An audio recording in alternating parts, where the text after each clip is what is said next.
Good evening, race fans, and welcome to the Podium Esports Network's coverage of the Porsche Club of America Sim Racing Series, as we are here live from Circuit Gilles Villeneuve. Hi, I'm Taylor Burris, and joining me also in the booth today is my co-host, James Pike. Behind the scenes is our producer, the man, the myth, the legend himself, Cisco Scarmuzza. As we are still underway here with qualifying for the PCA Rookie Class Series. These are some of the drivers who are working their way up through the iRacing service as well, and some of the sportsman drivers who are about to take to the track here momentarily. Qualifying still underway as Clip Kayers is currently the fastest out on the track with a 1:33.737. A great effort for him right now. As we have James Pike with us, and James, Circuit Gilles Villeneuve, you just was telling me earlier that you just bought this track. Yes.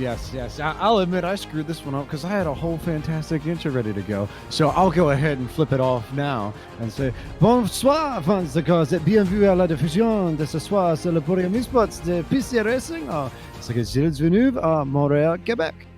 Welcome, race fans, to race number 2 of PCA Sim Racing Series 4, the second Gilles Villeneuve in Montreal. We are in the capital of the French province of Canada for tonight's race and ready for a fantastic slate of racing tonight. 2 races, 2 double headers, and I think if we have anything, Taylor, like what we had at Everything Epic here in 7 days prior time at the circuit, or the not circuit sales room, but the Mid-Ohio Sports Car Course, we should be in for something incredibly epic.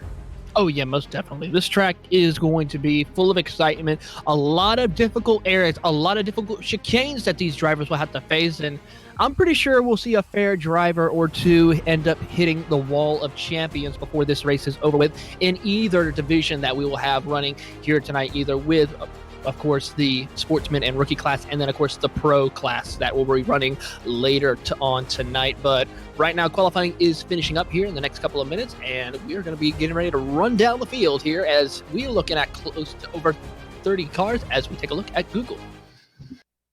Google here brings us to the Ile Notre Dame in the middle of the St. Lawrence River in Montreal, Quebec, which is home to a whole host of bits and pieces and entertainment for citizens of Montreal, but most notably, the second Gilles Villeneuve, home to the Canadian Grand Prix for about 45, I think, years in a row now, somewhere in the ballpark of, but a long-standing traditional event on the Formula One calendar, and one that everyone within Formula One loves to be a part of year in, year out.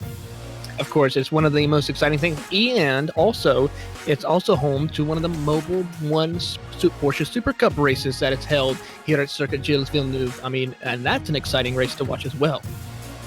Something in the ballpark of, I would say, would be very exciting, but it just so happens that we get to have the Porsche 911 GT3 Cup cars running that series that were so prevalent in the first year of PCA, and get a little bit of a breather because in the fall we'll bring out the Porsche 718 Cayman Club Sport MR GT4. I think I actually did get a good piece of all that. I think you got that right. As we go on board here, we're going to have a lot of fun with that car, but tonight's all about the 911 RS or the GTE and or GTLM class car, depending on what series of racing you're working with. Either one will do here, but plenty of excellent racing that I think we're going to see from this car tonight in both races. I agree. I mean, especially with how many different passing opportunities this track has to offer. I mean, you have at least 3 to 4 different chicanes that these drivers will be trying to work their way and negotiate through. Of course, we have multiple long straightaways, including that famous back straightaway that they'll have to do once they come out of the tight hairpin here at Circuit Gilles Villeneuve. And I got to say, we're going to see a lot of interesting overtakes. We're going to see a lot of drivers trying to outbrake each other, and we're probably going to see a lot of drivers end up in the wall before this is over.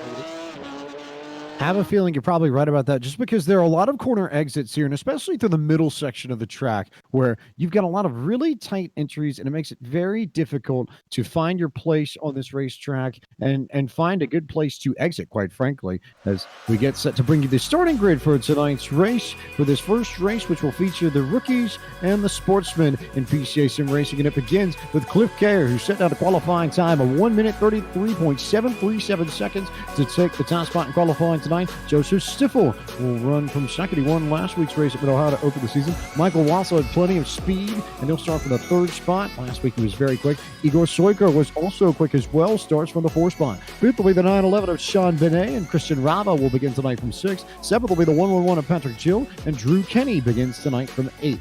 Chris Duffy will roll off for the 9th spot. 10th will be the 395 of Trey Drawhorn.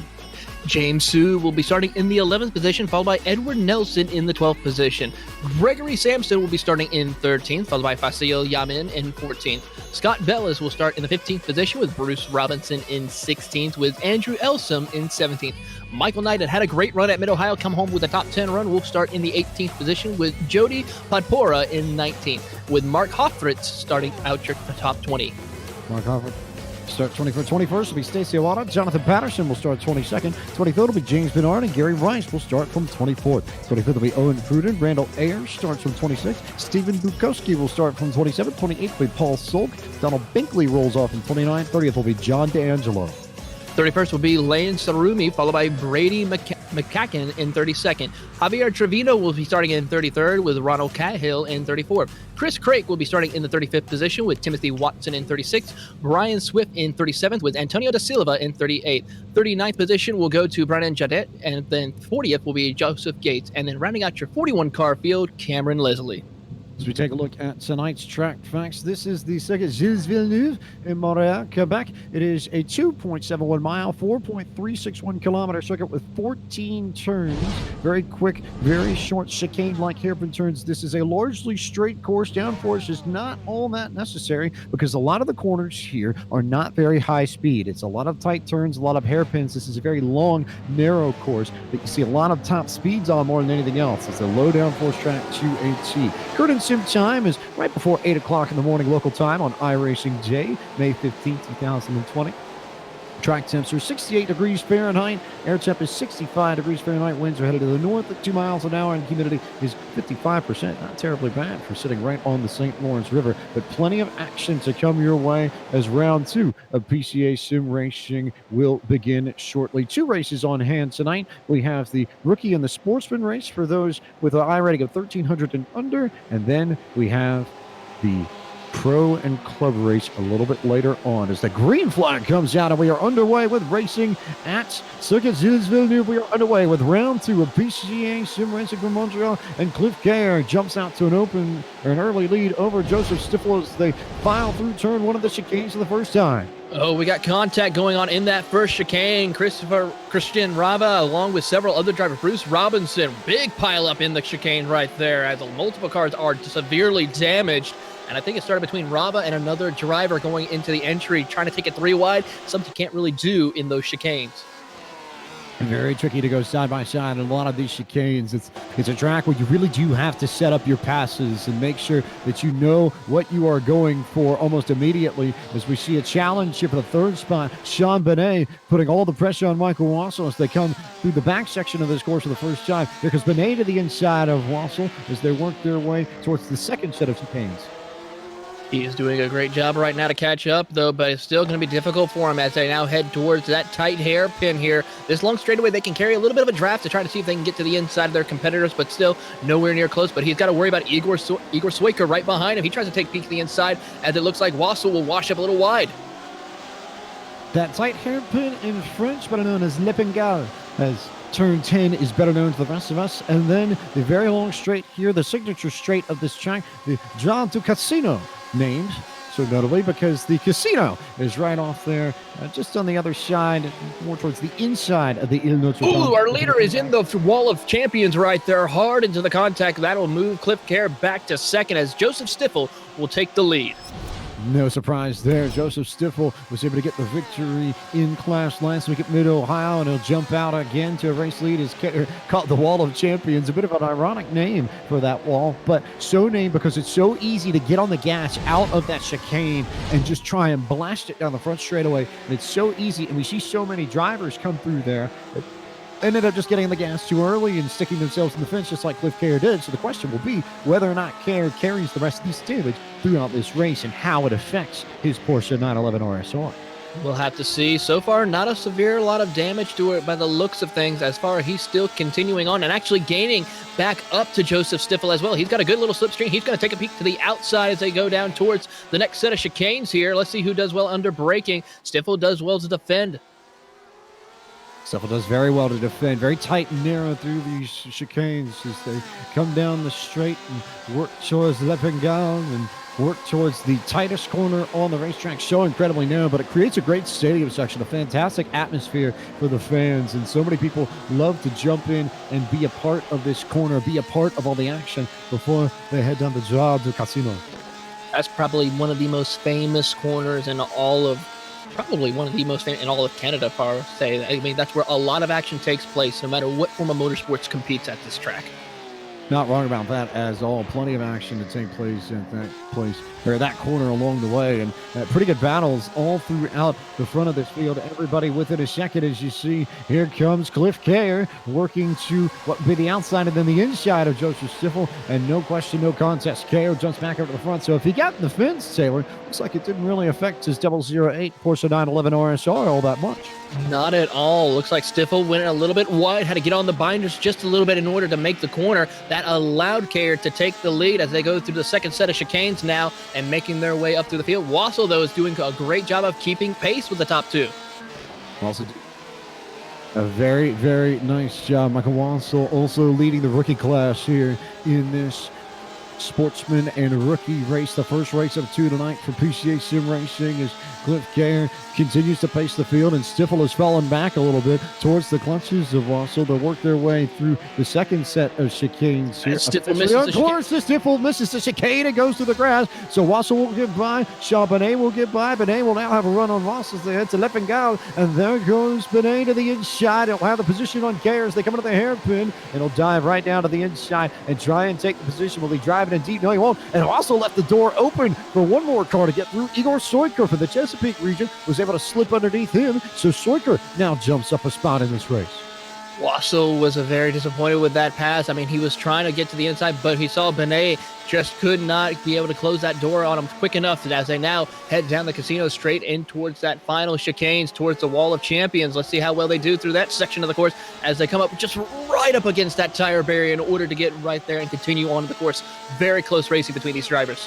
I feel like it's a safe bet to say that if we're, at a track that has a casino right next door, that the battle for second is a bit of a game of roulette at this point, because they keep on rotating and rotating and rotating, and I'm not necessarily certain if anybody really wants to take control of second yet. That cannot be the same for Cliff Care, though, because Care has taken advantage, learned from his mistake on that one, and jumped out to a nearly 2-second lead over Sean Benet, who currently sits in second, and Igor Soiker, who sits in the third spot at the moment. They're along with Michael Wassel in there. That trio just sort of sitting in line, and then you've got another pack, 5th, 6th, 7th, Patrick Gill, Joseph Stiffel, and Gregory Sampson having his best run of this young PCA Series 4 season so far, currently running in the 7th position.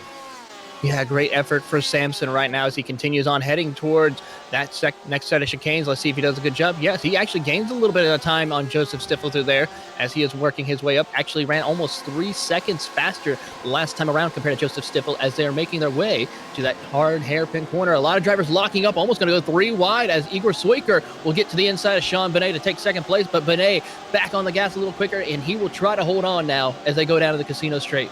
I think the best part of Lippengal is it is so easy to think that you are clear, to think that you are good, to think that someone isn't necessarily going to dive on you in that hairpin, but because that hairpin is so extreme, I think it gives people more opportunities to try and get through, as Soiker and Wassel and Benet all get into it, and Soiker is going to slow down and give up the position, and the man who's going to take advantage is Patrick Gill in the 1-1-1. He'll clear Wassel, and Benet make contact with Wassel as they go down to the hairpin. Then he backs out of it, then Wassel goes wide. So now Benet's got the opportunity to come through as well, and Wassel, and I think that might be... Oh, there goes Wassel into the fence, contact with the lap car of Timothy Watson as he made contact with Stiffel and then got into Watson. Everything happening as Stiffel gets into another one of these cars, and everybody all over the place. Gregory Sampson around, and Benet and Gilles are clearing. Care is just all on his own at this point, and it's been absolute chaos for the second spot on this 5th lap of the race.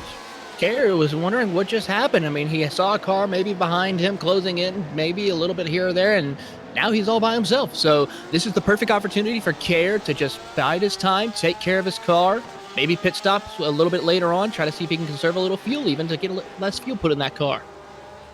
Absolutely wild stuff here as Care is able to continue his pace in this race, doing a very nice job of keeping things all in good shape. And then you've got the battle for second. There goes Patrick Gill trying to hang on, but Benet is able to clear in the hairpin down there at Lefengal, so he's now clear of trouble, and it's all Benet who's in good shape. And Benet will be in second now, trying to chase down Care. And look who moved up also into the top 5 with all that chaos that ensued. James Sue in the number 29 Porsche. He has worked his way up, started 11th, got his way up to the 8th position. Now he's going to be within the side of the top 5 here momentarily as they come across the line, as he's coming down the casino straight into the final hairpin towards the Wall of Champions, as he is clearly much just jumping those curves. Everybody jumping all over the place as they try and figure out where they need to be. It's all Sean Benet, though, ahead of Patrick Gill. Michael Wassel now sitting on pit road. James Sue is the man who has jumped up into the 4th position at this time. Great effort for James Sue right now. Let's see if he's able to hold on. But right now that battle is for that 6th position right now between Edward Nelson and Igor Swiker now, as they were coming out of that first set of chicanes, making their way to the second set. And now Swiker was able to lose a little bit of time as they go into the braking zone. Everybody continuing to push on here. Benet in very good shape, as is Jill, as is Sue. Joseph Stiffel has come up. He's got the 5th spot now. And if I say Yamin, we haven't had the chance to talk much about Yamin, but he's in the battle as well, currently sitting in the 6th spot in this race. So a few new names coming up towards the front of this field. Seems to be our wild card race. It's a lot of the drivers that we saw last week aren't really running up towards the front, other than a couple of drivers, Joseph Stiffel being one of them. But other than that, I mean, everybody else is a new set of characters. Oh, it looks like Yamin, you actually cut the corner, so he's going to lose a lot of time right there. That's going to allow several drivers, such as Drew Kenny, and then I also believe Gregory Sampson, to get back by him.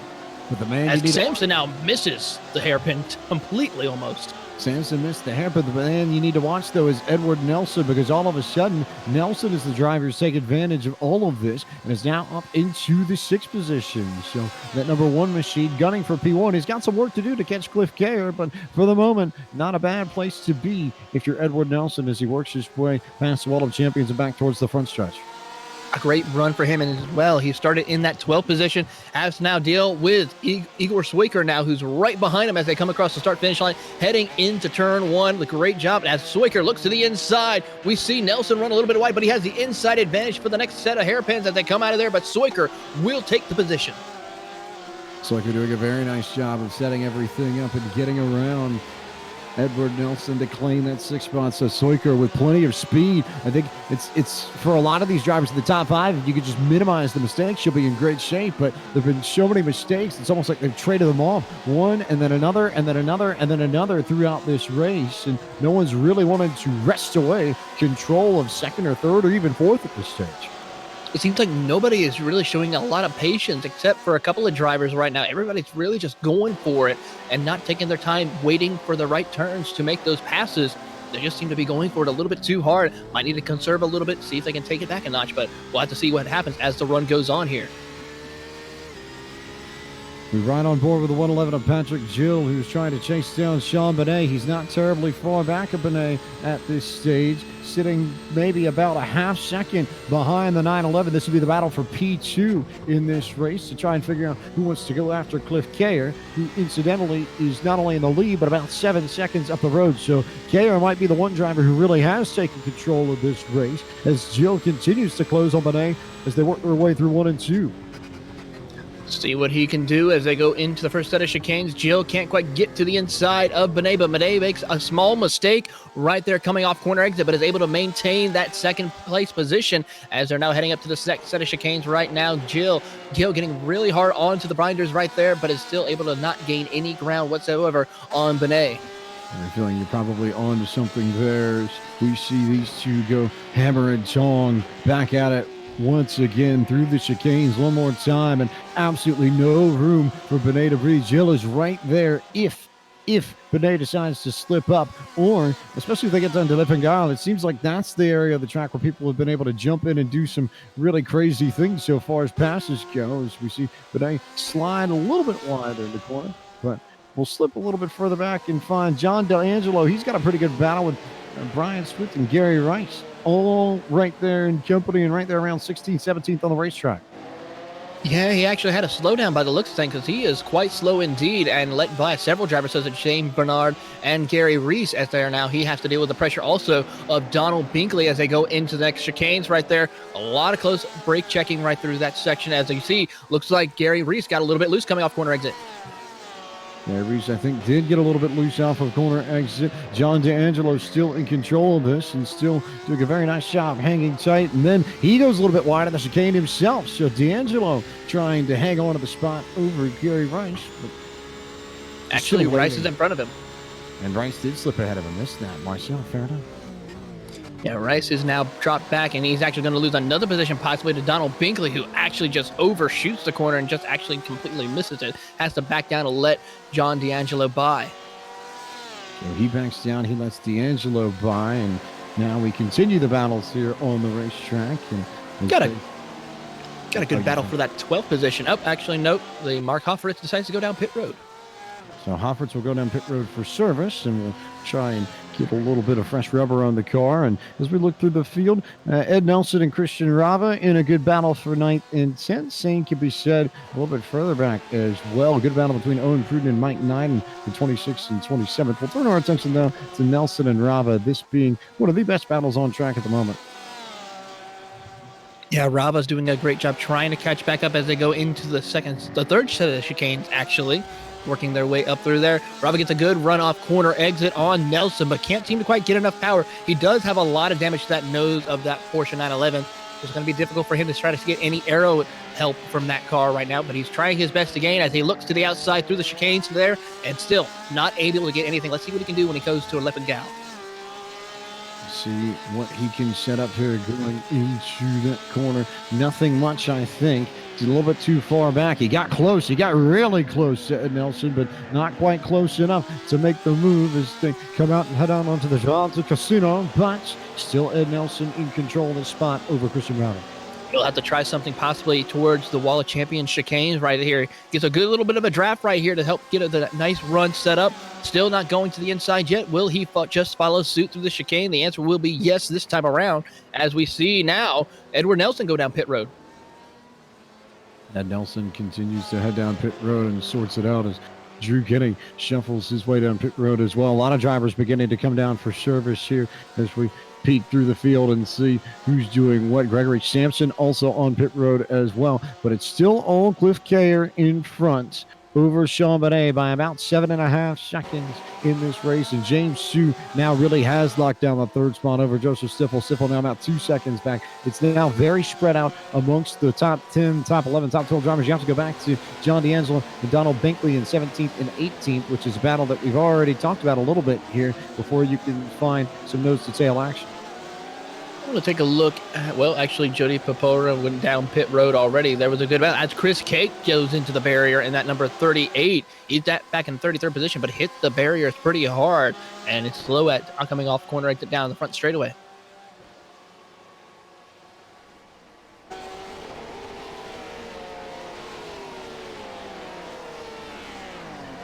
As we're continuing on now through the race, it is still Cliff Kayer holding on by about 8-second lead over Sean Bonet as we're looking through the rest of the field right now. A couple of good battles is between Donald Binkley in that number 39 Porsche, along with Edward Nelson, who just came off his pit stop, and John D'Angelo. It's going to be interesting to see what Nelson can do with some new tires possibly, as well as added fuel to his Porsche 911 GT as they go down this back straightaway area towards the second set of chicanes. And so now Edward Nelson is starting to pull a little bit of a gap to gain up to that number 52 Porsche as they're making their way towards the hairpin. A couple of battles. We'll still watch this battle between Nelson and D'Angelo as they go into the braking zone. He tries to take a peek to the inside, can't quite make it work, but still will try to succeed and get a good run. Nope, will not get a good run off corner exit. Has a lot to gain as they go down the casino straight.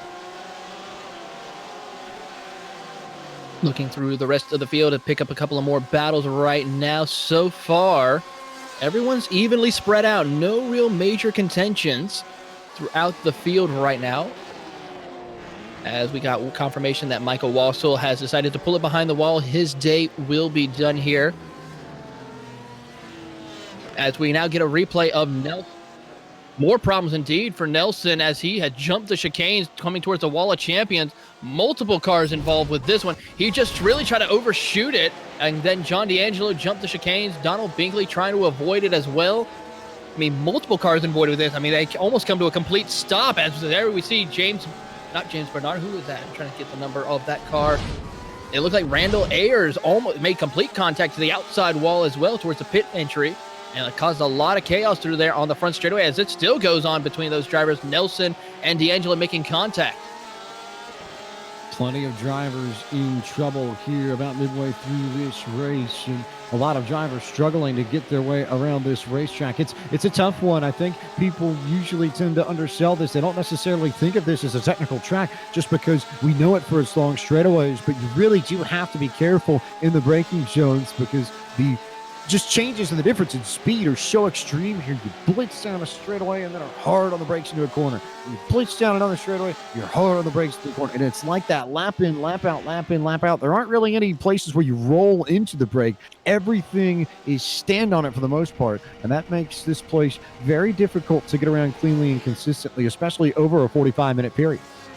Exactly. I mean, even if, James, Formula One world champions can even hit these corners at severe rates and cause a lot of damage and take themselves out of the race, these drivers are dealing with the same issues and difficulties as those drivers. So it just shows the difficulty of this track. Even though it, like you brought out, looks very simplistic on a track map, it is probably one of the most difficult tracks to have to master in order to get it the right way or the right driving line.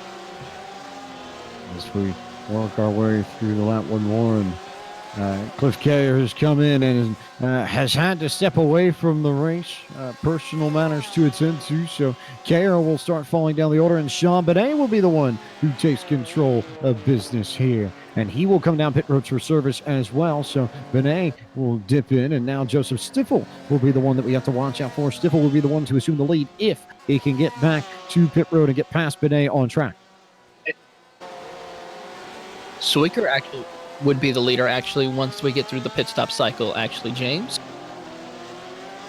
As everything's all topsy-turvy upside down here, as Benet will now come out of pit road. Looks like he'll be in good shape as we see a few more drivers work their way towards the pit stall. I think should expect the trio and can't expect the group of Chris Duffy, Bruce Robinson, Brian Swift to come in for service. Those are the last three drivers in the top five that have yet to come down pit road. So they all continue to work their way through the pit stalls and come in for service, and waiting on Benet to pop out here and take control of this, and waiting to see what all the rest of these drivers will do once we get sorted through the Cycler Green Flag pit stops, at which point we'll take the opportunity to bring you your iRacing Midway race break. Well, it was nice to see Sean Benet, who is actually one of our rookie drivers in this class here, actually get the lead overall. So a great run for Sean Benet. Let's see if he's able to keep on holding on to that class lead or even come out with a strong podium finish overall. Sean Benet's been near the top of the field all night long. Done a very nice job of, I think, just gathering himself. He was one of the many that had, it seemed like, about a million mistakes in the front end of this, but once he made his mistakes, he got them done pretty early, I think, and was finished off with them earlier than most in this race. As the rest of the drivers around him started to fade away and end up in trouble, he was clean. And so now, as everybody continues to push on, the only problem is that his pit stop was about 30 seconds slower than everybody else. So Benet's got some work to do. He now sits in the 5th position on track, as Igor Sawyer is the one who is in control of this race now. Sawyer going to continue on to try to see if he can pull a little bit of a gap over the rest of his competition here. It's going to be a tall order for him, as still a lot of mistakes could happen here. A lot of drivers could be in trouble. A lot of drivers could find ways to step out and have some very wonky endings to this race. I'm going to take a look at the battle for the 9th and 10th position. This is between the 7-18 of Brian Swift, and then right in front of him is going to be Mark Hochfritz, and not too far, as these two are battling for that 9th position. Both of them battling quite well, actually, as they go through into the hairpin. Everybody just shuffling through this race and continuing to survive and advance, I think. Sawyer now in pretty strong control of this, I would say. He's out in front by about 3 seconds over Patrick Joe, and then 8 seconds back in that group to Joseph Stiffel. So all in good shape if you're Igor Sawyer, and a pretty strong run for the driver from the Chesapeake region tonight. He's another one that's been in the top 5 for the vast majority of this race. Yeah, still a great battle, as we can still see what's going on right now. I'm still watching that battle for that 8th and 9th position between Hoffritz and Brian Swift as he looks to the inside and completes the pass. A great pass indeed, but will he be able to hold on as they come out of the chicane? That answer will be yes, but barely, as he had to lock up the brakes. Had to lock up the brakes, had to be very, very careful with it, and just about ran into problems, but as it stands, more battles on track to keep on. Jody Ponpura in a pretty good one with a whole host of people here as they work their way down through to the chicane of champions and the wall of champions. You've got Randall Ayers there. Drew Kenny not terribly far away from all this, as Ayers is able to clear Pompa.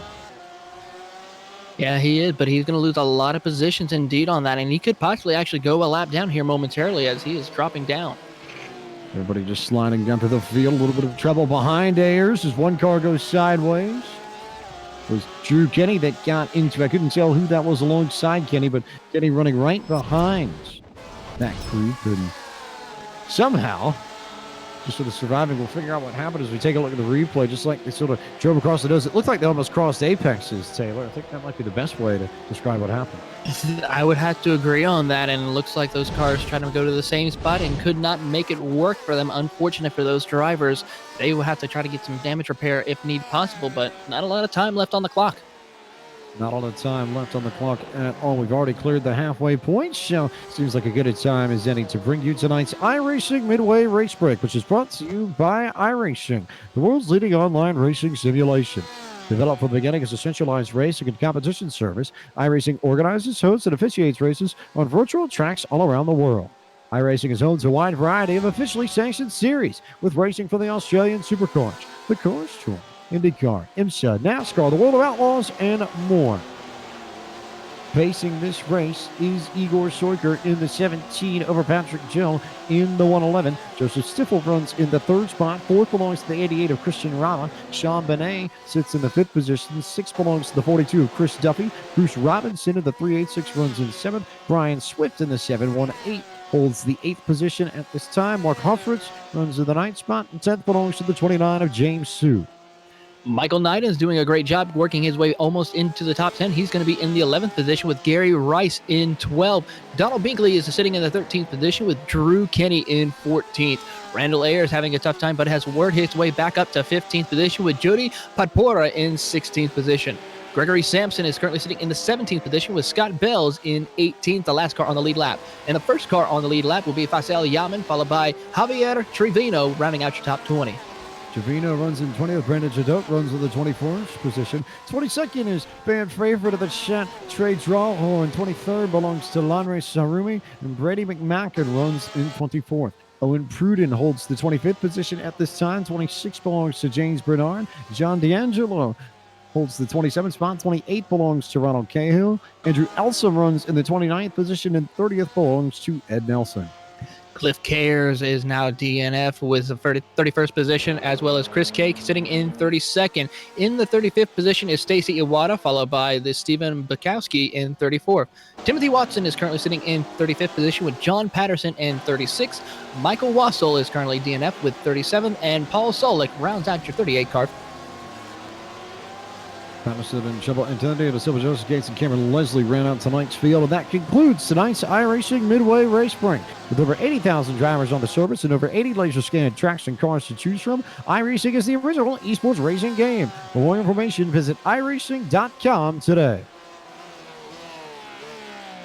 A lot of drivers here still fighting for position at the second Gilles Villeneuve. And as we slide up through the order, a handful of good battles around. The best may well be Bruce Robinson and Brian Swift in 7th and 8th. Those two right on top of one another, trying to figure out who wants to actually take control of that 7th spot. As Robinson leads Swift out of Le Pagal and they head on the Draw du Casino. Yeah, they're trying to do a great battle between these two drivers right now, working their way up through the back straightaway of the Casino Straights. It's going to be interesting to see what they can do as they go towards the Wall of Champions. And Swift will take advantage of the spot. Robinson will let him go. Couldn't tell if Robinson was trying to go down pit road or if he just wanted to ride behind Swift, but it looks like the answer to that question might be the second option there. Swift just sort of stepping out of the way to make sure that he didn't get in Swift's way. And Swift will take over 7th. Robinson will slide back into 8th, and he will try and go chase down Sean Benet and Chris Duffy, who are up the road a little bit, but not terribly far removed from one another themselves, 5th and 6th on the racetrack at this time. Still waiting to see some other battles else here on the track right now. The only major battles that I see is a couple of battles as we have a car off. Trace Drawhorn has went off. So Drawhorn slides a little bit. Benet still ahead of Duffy. That's 5th and 6th at this time. And still a few more solid battles on track. Drew Kenny, Gary Rice, Donald Binkley, Randall Ayers. Seems like we talked about that group the whole way through, it would seem. But as it stands, man in control of that group is Drew Kenny. And then Gary Rice found a second back, and Donald Binkley also right there as well. Donald Binkley doing a surprisingly good job tonight. He worked his way up through the field, gained pretty much 15 spots here as he started in 29th and is now up to the 14th position as he is really getting on the binders to have to avoid the checkup of Gary Reese to where he could get into the top 13 now. He is going to be doing battle with him, these two Porsches, working their way up through the field right now as they go up to the third set of chicanes right now. He looks to the inside, but can't quite get close enough to the inside. We'll have to wait. Got close, couldn't quite get there, but he got close. This one of the hardest charging drivers in the field, as you said, up a significant amount of spots, 15 from where he started. The only drivers with better numbers, or only driver, I believe, in this field, Brian Swift in that 718 that we just talked about in the battle with Chris Duffy, or Bruce Robinson, rather. He's up to 7th from 37th on the grid. So no question, Brian Swift has got some speed at the Circuit Series Villeneuve. A lot of speed indeed. He's had some pretty good practice times during practice session as well with a 134, and as he's doing well, as we now see Donald Binkley get to the inside of Gary Reese, though, as they go down the Casino Straight. They press on here for about the last 15 minutes and change of this race. We expect that, about 15 minutes and 40 seconds on the clock before we take the checkered flag in this race, and still everybody in good shape here, but still some pretty good battles as well. A little bit further back in the pack as Sean Benet is slid back into the clutches of Chris Duffy, and Duffy is ready to pounce here at any moment. One of the better battles within the top 10. A little bit further back, you've also got some good battles. We've talked about Binkley and Rice a little bit. We've also got a few more a little bit further back. Yeah, that battle between Gary Rice and Donald Binkley has come to an end as Gary Rice has just made a mistake going into that first set of chicanes. So now Donald Binkley can just focus on the track and compete with that. That seems to be the biggest competitor for every driver just about on this circuit, is them versus the track. Yeah, no, I think that this tonight, it's been a deceptively tricky track for a lot of these drivers. A lot of folks have struggled with just trying to find their way around this circuit and have struggled with trying to find some sort of semblance of consistency. As there we go. There goes Benet working his way underneath one of the lap cars there, and Chris Duffy was able to take advantage and close in on the rear bumper of Benet. And now those two maybe within about a car length top, so Benet may have the opportunity to strike on this lap.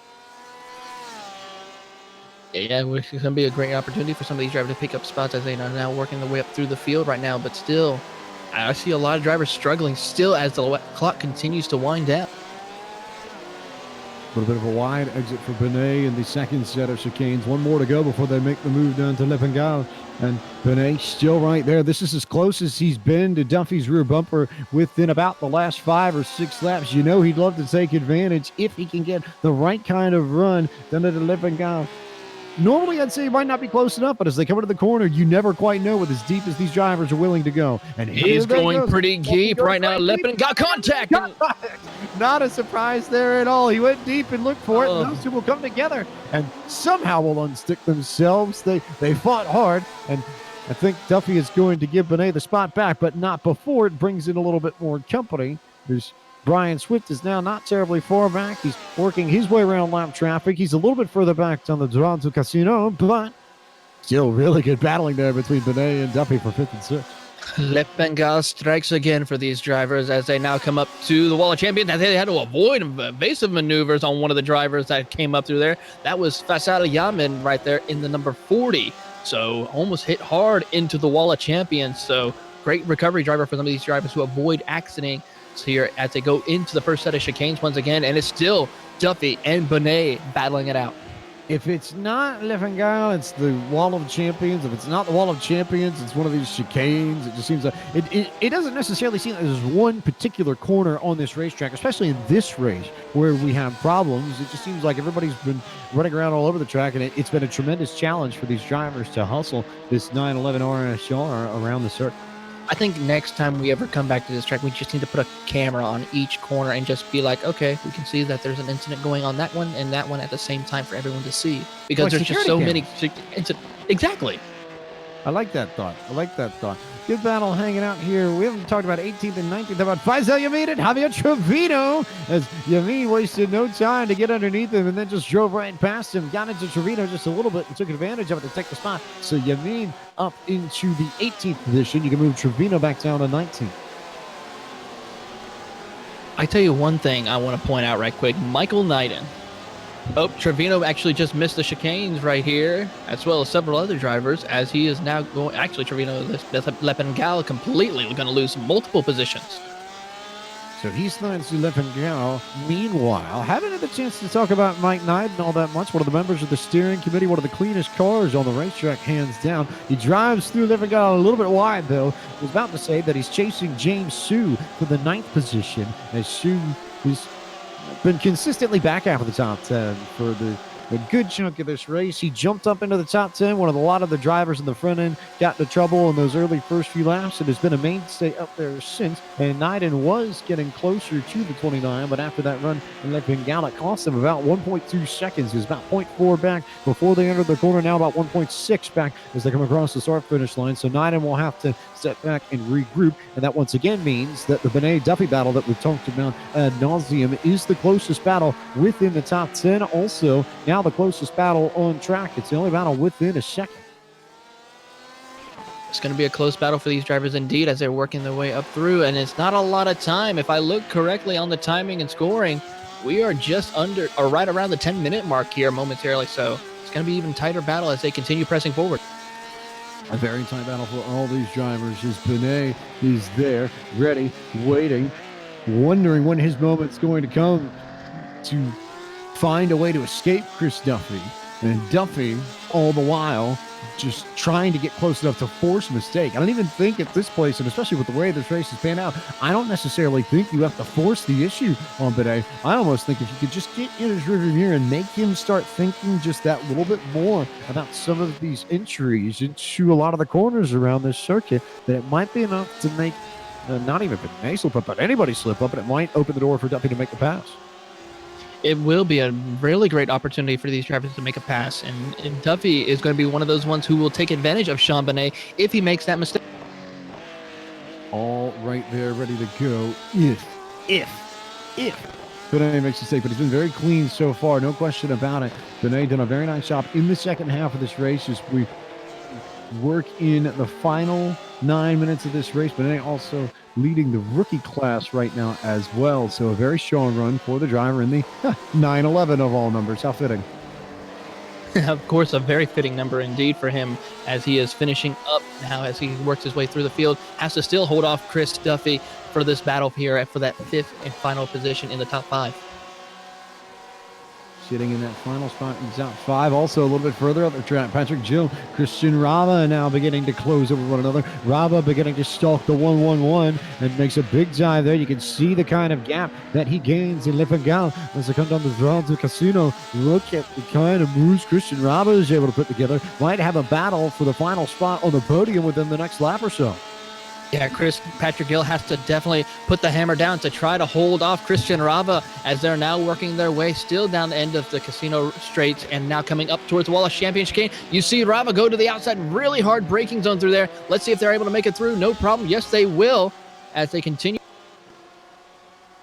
Jill had the pace through the chicane. I think Rava might have the more pace outright, and the question will become who decides to balance this out and where, if you are Rava, do you decide to make the move? He's so good on the brakes into corner entry around the front half of this circuit. How good can he be on the back half of it as he starts coming through some of these chicanes?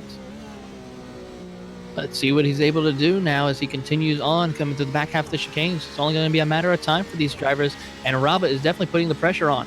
Rava just sitting there. We talked about the whole Benet-Duffy complex where if you're Duffy, you just want to sit in Benet's mirror and try and force a mistake. I wonder if Rava might be doing that to even greater effect with Patrick Gill. Gill seems like he might be just a little bit rattled. I've noticed that he's been very particular and careful on corner entry over this last lap or so, just desperately trying to make sure that he doesn't open up a hole inadvertently. But there is such a thing as driving too defensively, Taylor. And if you start thinking about the driver and what he's doing behind you, especially if you can tell he's closing in quickly, it can get you to overthink and completely mess up your corner entry. And then all of a sudden you're looking down at the scoring pylon and you see the other driver around you and you're one number down a little bit slow.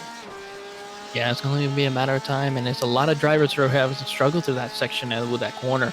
So as we still see that battle for third position, Chris Rava gets a great run now down the Casino Straight. He's going to now go duck to the inside to see if he can make it work. Now gets back in line as they go for the braking zone here as they head to the Wall of Champions. And you still see Patrick Gill holding strong in that 111 car as they come out of there and do a great job continuing on. The one saving grace for Patrick Gill at this point, he's got such a better exit through that chicane. It makes up a lot of time. Rava's a lot quicker everywhere else on this racetrack, but Gill has got the chicane exit figured out like no other, and it allows him to hang on to this third spot as it stands. Although, as they start coming into lap traffic, that might force Gill's hand, might force him to change the lines that he takes around the Circuit Series Villeneuve. Will be interesting to see these drivers as they come through Circuit Gilles Villeneuve. Still a lot of time left on this clock. This is probably one of the best battles we've seen here on the track for this battle for the final step of the podium. Patrick Gill and Christian Rava as they still come out of the next set of chicanes as they head towards the back half of the course. Moving towards the back half of the course now. Patrick Gill in very, very good shape as Christian Rava also looking solid for a top 5. The last thing these two need to do is get into one another and ruin both their opportunities for a very good finish. And I think that you would think that would be somewhat obvious at this point, but getting down to it now, starting to creep within the final 5 minutes of this race. We're just clear of under 6 minutes now, and look at that run. Look at the way that Rava changed up his exit. Couldn't quite get off Lippengau as well as Gill did, but certainly close enough to where he might be able to do something if he can maintain the drive from the Toronto Casino. He might be able to make it work this time as they head towards the braking zone. Kane, still a great battle as they're now going to see. You see Rava late in the braking, but has to back off as they both jump the curves and almost just barely scrape by past the Wall of Champions wall right there, and now are working their way up towards the start-finish line.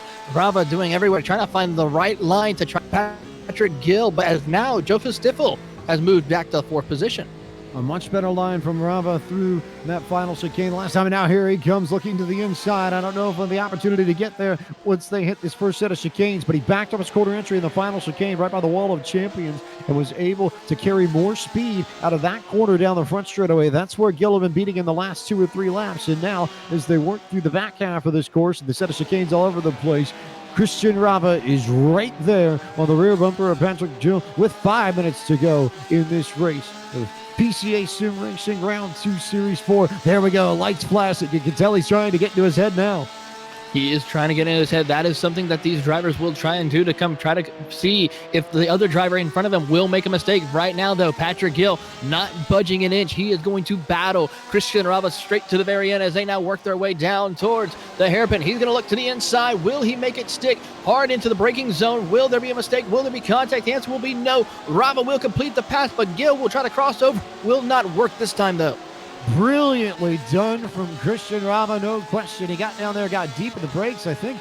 I don't think that Gill expected him to leave as much braking as late as he did. He sort of rolled into it and then really stomped on it as they nearly hit lap traffic there. But Rava was able to maintain his pace and then really dive on the brakes as late as he could to get to the corner. And now he takes off, and I think he's got the pace to run away from Patrick Gill. And Christian Rava goes up in a P2, a spirited battle between the 88 and the 111. We'll see if that comes back over the final few laps or so. But for Rava, a spectacular job over those last 3 or 4 laps of setting up the pass, finding a way, learning where the other driver was strong and where he was weak, and then plotting his move and executing brilliantly.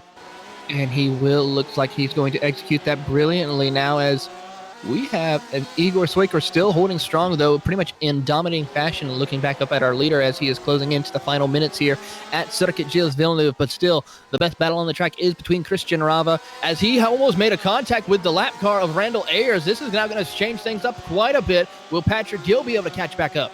Will Patrick Gill be able to catch back up? Also, in case you were wondering, Sean Benet and Chris Duffy have still failed to separate themselves from one another. That battle's held at about 0.6 of a second for about the last 10 minutes or so. Rava beginning to open it up, though, on Patrick Gill. This time, it is about a second between those two. So, Rava, I think, beginning to get the better of Joe once and for all. Might be worth flipping back to Benet and Duffy in these final few minutes just to see if Duffy finally does have something for the 911. He's going to try indeed, but Sean Benet really was putting on the brakes hard into the braking zone, into the hairpin corner, and tries to pull away down the casino straight. Will it work this time as Chris Duffy lost a lot of ground between those two? Duffy was stopped by the lap traffic. They came right to his inside as he hit the apex of Lippengau.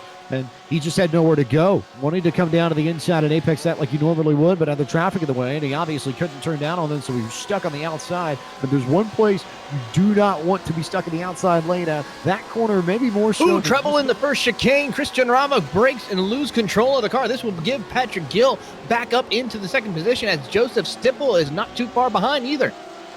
We talked about not making mistakes, not beating yourself, racing the racetrack in addition to the cars around you. And Christian Rava becomes a victim of his own success. He was pushing so hard, so well, that he ends up making the mistake that hands Patrick Gill that second spot back. And now with the gap sitting at about 1.8, Stiffel has managed to get around Rava too. So Rava, who had P2 in the back just about, now down into the fourth spot, just off the podium, as Soiker has about 1 minute and 18 seconds left before he claims the checkered flag. Probably will see the white flag this time by as he comes down and thunders down the Toronto Casino. Igor Soiker looked to try to see if he could take home the win last week. Was one of the faster cars that we've seen that came into the new season here of the PCA, as we see now Joseph Stiffel being one of the favorites who could have possibly wrap up the championship. But it looks like Stiffel will have a little bit of competition this year with Igor Soiker along with Patrick Gill. Soiker's on pit road, though. He comes in. I don't know if he got enough fuel. This could be Patrick Gill's big opportunity. Maybe Joseph Stiffel as well. So I don't know if Soiker filled it all the way, but wild developments here. Somebody's going to come and claim the white flag. We're now within the final 30 seconds of this race. White flag this time by. Patrick Gill will be the one to cross the line first on track. Will he clear Igor Soiker and take advantage of Soiker coming down pit road to take over the race lead as they won the final lap? Yes, Patrick Gill in the lead here, and all of a sudden we thought he might be off the podium maybe about 5 minutes ago. Gill might be in line for the overall victory here as long as he can hang on to this final lap. White flag for the 111. Stiffel is really giving it everything he's got to go to try to close the gap onto Gill as they go through the next set of chicanes. This is critical for both drivers. No mistakes whatsoever. This could cost you the chance to win here at Circuit Gilles Villeneuve as they head up to the next set of chicanes. Both of them into the braking zone, trying to survive and get through this last lap. Stiffel absolutely has it turned on. He just dove into that chicane and is trying for all his worth to make up this final second in the final lap. The question will be whether or not he runs out of time because he's running out of real estate. Only one more set of chicanes to go before they start working their way towards Le Pengal de Toronto Casino. Pretty good run for Gill, so he'll have the momentum going down to Le Pengal, and if he's got enough to keep Stiffel at bay, I think he'll be okay so long as he doesn't make a mistake. But no mistakes in these final few corners. You see Stiffel with a big run into the corner, big run into Le Pengal, and Patrick Gill will make it down past the casino straight one last time, and if he can make it through the final chicane, he should be okay.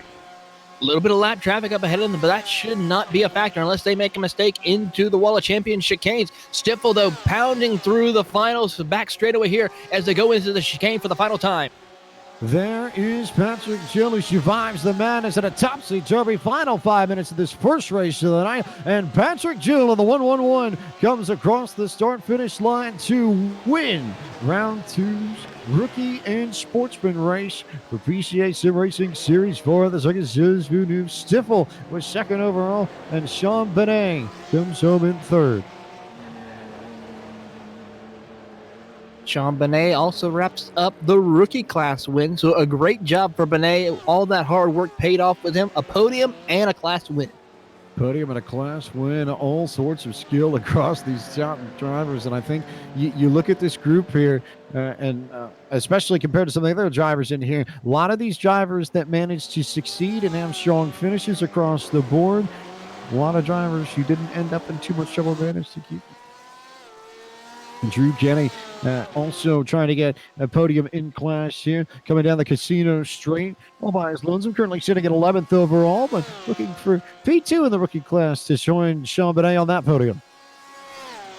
What a drive indeed for everyone here on this matter. I mean, these drivers surviving Circuit Gilles Villeneuve and then able to overcome this. I mean, Patrick Gill, what a drive. Sean Benet. Joseph Stiffel able to bounce back after having to make a pit stop, but unfortunately for drivers like Igor Soiker, having the lead and then having to pit because not enough fuel in the tank. I mean, just such a lot of ups and downs as you brought out earlier. Just a tough one, I think, for Igor Soiker to have to stomach. Had so much pace, so much speed. He was unquestionably the fastest driver in the second half of this race. And then right at the end, just did not have enough to make it happen at the end of the day. It was so tricky for Igor Soiker at the end, but just off the podium officially in the 4th spot, and probably is going to have to lick his wounds and attempt to figure out what the strategy is going to be next week. Maybe try and stretch out the fuel a little bit more next Friday night. We'll have to see what he's able to accomplish as we go to the results. We'll take a look at where your favorite driver finished. Patrick Gill in the 111 was able to come home P1. Joseph Stiffel in the 003 came home P2. Third was the 911 of Sean Binet, and Igor Soiker in the 17 finished P4. Fifth was the 718 of Brian Swift. Bruce Robinson in the 386 finished 6th. Seventh was the 29 of James Sue, and Mike Knighton came home in the 8th spot after starting 18th. Really clean, consistent run for Knighton. Christian Rava had all that speed at the end, and then it all just fell apart in the final few laps. Finishes 9th at the end of the day. Chris Duffy rounds out the top 10. Drew Kenny will come home in 11th position, followed by Mark Hoffritz in 12th, with Gregory Sampson in 13th, Donald Binkley the 14th, the last car on the lead lap. First car one lap down will be Randall Ayers in 15th, with Javier Trevino in 16th. Fazel Yaman will finish in the 17th position with Scott Bellas in 18th. 19th will be Trace Drawhorn, and rounding out your top 20, Lorraine Sarumi. Brady McMacken finished in 21st. 22nd was Andrew Elson in the 981. Owen Pruden finished in 23rd. And 24th was the 21 of Gary Rice. James Bernard finished in the 25th spot. 26th went to Chris Craig. John D'Angelo finished in 27th. It was Ed Nelson finishing in 28th. 29th went to Brendan Jadot. And Stephen Dukowski finished in 30th. Timothy Watson will come home in 31st, with Ronald Cahill in 32nd. Jody Papora will come home in 33rd, with our pole sitter Cliff Kayers coming home in 34th. Stacey Iwata will finish in 35th position, with Jonathan Patterson in 36th, while Michael Wassel in 37th. Paul Solik, the last car to finish this race, in 38th. And then, of course, Antonio da Silva, Joseph Gates, and Cameron Leslie did not start. That takes a look at your full field rundown, and at this point, have to bring in our winner, Pat Gill. Pat, you had a wild, I think, last 5 minutes because you bounced around. You were out of the podium, you were in the podium, and then you were in the lead, all within the span of about 5 minutes there. What was it like for behind the driver's seat? Were you aware of what was going on around you? And did your heart sort of skip a beat when you recognized that you were in the position that you were to win this race with about 2 minutes to go?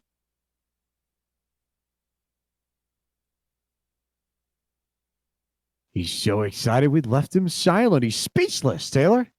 Oh my goodness, come on. We got to hear what the excitement is for this. He's so incredibly excited that he's absolutely just over the moon. We'll see if we can Pat. Can you guys hear me? There we go. Now we've got Pat. So, sorry about that. Trying to figure out Discord. An old guy with this new technology is tough. Fair enough. But yeah, no, to answer your question, it was a it was a hard race. A lot of excitement all over the track. 2 mental mistakes, getting my tires off and spinning. The mistake in the hairpin. And then Igor running out of fuel with 1 lap left. It was tough, and I thought Joseph was going to get me. He's always tough. Joseph was quick closing at the end, but I think we'd be remiss not to talk about the battle that you and Christian Rava had from, I'll call about 10 minutes ago to 5 minutes ago. We were all over it on the broadcast. What was it like racing Christian there and just trying to hold him off at the speed he had? Christian was tough too. I knew he was going to get me. I could see him catching me. He was getting me in the hairpin. I felt I had a little bit more speed coming out of the champion's corner, but he drove a great race, and I knew he was going to get me, and I feel sorry for that spin he had going into turn 1. And to pick up a victory for the Central Wisconsin region, to my knowledge, I don't believe we've ever had a PCA race winner from that region, so you make a little bit of history there in PCA Sim Racing. What does it mean to bring the victory back home to, shall we call it the Cheesehead State, the Dairy State, the something state? I'll figure out the nickname here momentarily. Well, let's just say I'm going to probably have some curds and a beer to celebrate. It was a great race. It was a lot of fun. Looking forward to capping the season off at the home track of Road America. And of course, my mind blanks me when it really shouldn't, and should remember that it is the Badger State after all. So, how about we jump around to our big list of thank yous that you need to give? I know there are plenty of folks that make it happen for you. So, who do you need to thank for making it possible? Well, first and foremost, my wife's and mother-in-law's supper club, Toby's Supper Club, Ford Electric, AM Solutions, and last but not least, a great quad racer and champion in his own right, Tyler Allen and 4 Allen Racing. Well, Patrick, congratulations on your overall victory tonight. Thanks so much for taking the time to talk to us, and we look forward to seeing you next week here with PCA Sim Racing. Hey, thanks, guys. And I just want to say you guys do a great job broadcasting the race. Keep it up. Pat Gill comes away with a victory tonight in the rookie and sportsman race at Circuit Gilles Villeneuve. We now turn our attention to Joseph Stifel, who comes on the broadcast one more time. Back-to-back interviews for him after another podium finish. He is with our Taylor Burris. Joseph Stifel coming home with the class win here today. And Joe, tell us about the excitement that you had here. I mean, great effort for you. Well, I think excitement sums that up. I was a little surprised to see, at the end there. I mean, how many times can you be second overall in one single race? I mean, that's craziness. Exciting. All the guys around me, I think it was just, I think everybody was doing good. It's just a hard circuit. It is. I mean, we've seen drivers just struggling throughout this race. I mean, what was the difficulty that you saw out there? Well, it's kind of like the Canadian version of Monaco, I guess. There's really not a lot of room to get things wrong. And when you get it wrong, you're bouncing back and forth across the track. And I think we kind of saw that a lot. But there was a lot more chatter, a lot more heads-up communication between the drivers. So I have to applaud everybody. I know I certainly put my name on the wall of champions at least once during that race. I think a lot of drivers had to struggle with that area, but I mean, do you think you can break the streak? I mean, you got 2 back-to-back second place finishes. Can we see you take the top step of the podium? Well, I think when you got people like Igor, I see that, Bruce finished up there. Michael always qualifies fantastic. This week I traveled a lot and only got, maybe an hour on the track yesterday and about a half hour, 25 minutes today. So we'll see what next week brings. But fantastic. I can tell you it, might be sportsman class on the title, but these guys are quick and they're good. I would agree with you 100% on that matter. Well, before we let you go, Joseph, tell us who helps you race from week to week. Well, I tell you what, I'd like to thank Jen watching in the living room, commenting on the feed, and all the support of the guys who help out and join the forum and join in the sessions. It's about the competition. I'm just couldn't be happier if I were twins to be here. All right. Well, Joseph, we will look forward to seeing you at the next race, and congratulations once again on your podium finish. Thank you, Taylor. See you next week. That was Joseph Stifel coming home in second place overall. So Joseph Stifel comes home P2 tonight, and we will take a quick commercial break. We'll show you all your podium finishers in both the rookie and sportsman classes momentarily. But don't go anywhere, because when we come back on the other side of this break, it's time for the big time show. Our club and pro drivers at PCA Sim Racing will take to the Ile Notre Dame in the heart of Montreal. You're watching coverage of PCA Sim Racing for Podium Esports on the iRacing Esports Network.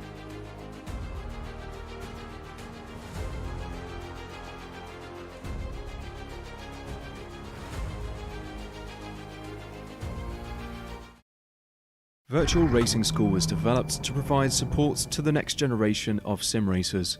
No matter if you're a rookie or veteran or what car or track you'll be racing, our goal is to provide training every step of the way.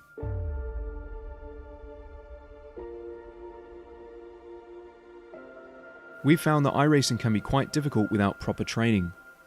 There needed to be a way to prepare for on-track racing. With VRS, you can literally learn from the best sim racers in the world, including 4-time NASCAR iRacing World Champion Ray Alfala and Ray Alfala is a 4-time champion of the NASCAR PCASRS iRacing Series. 3-time iRacing Grand Prix World Champion Martin Kroenke, Martin Kroenke becomes a 3-time world champion. Rallycross World Champion Mitchell de Jong, Mitchell de Jong is now champion for the iRacing Rallycross World Championship Series, and many other top sim racers. Data packs include everything you need to start learning. Our World Championship coaches create the data packs by setting a hot lap or a series of fast laps for you to compare, analyze, and replicate. Data packs also include a tutorial where the coach points out techniques they use to hit the fast lap.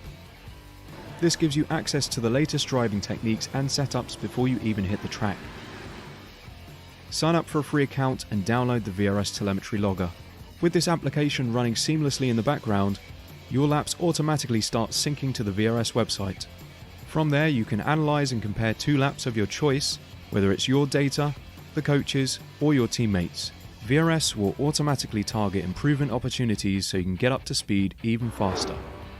VRS also makes it easy for you to request and schedule one-on-one or group coaching sessions. These sessions can range from 30 to 90 minutes, and you can select the car, track, and setup combination of your choice.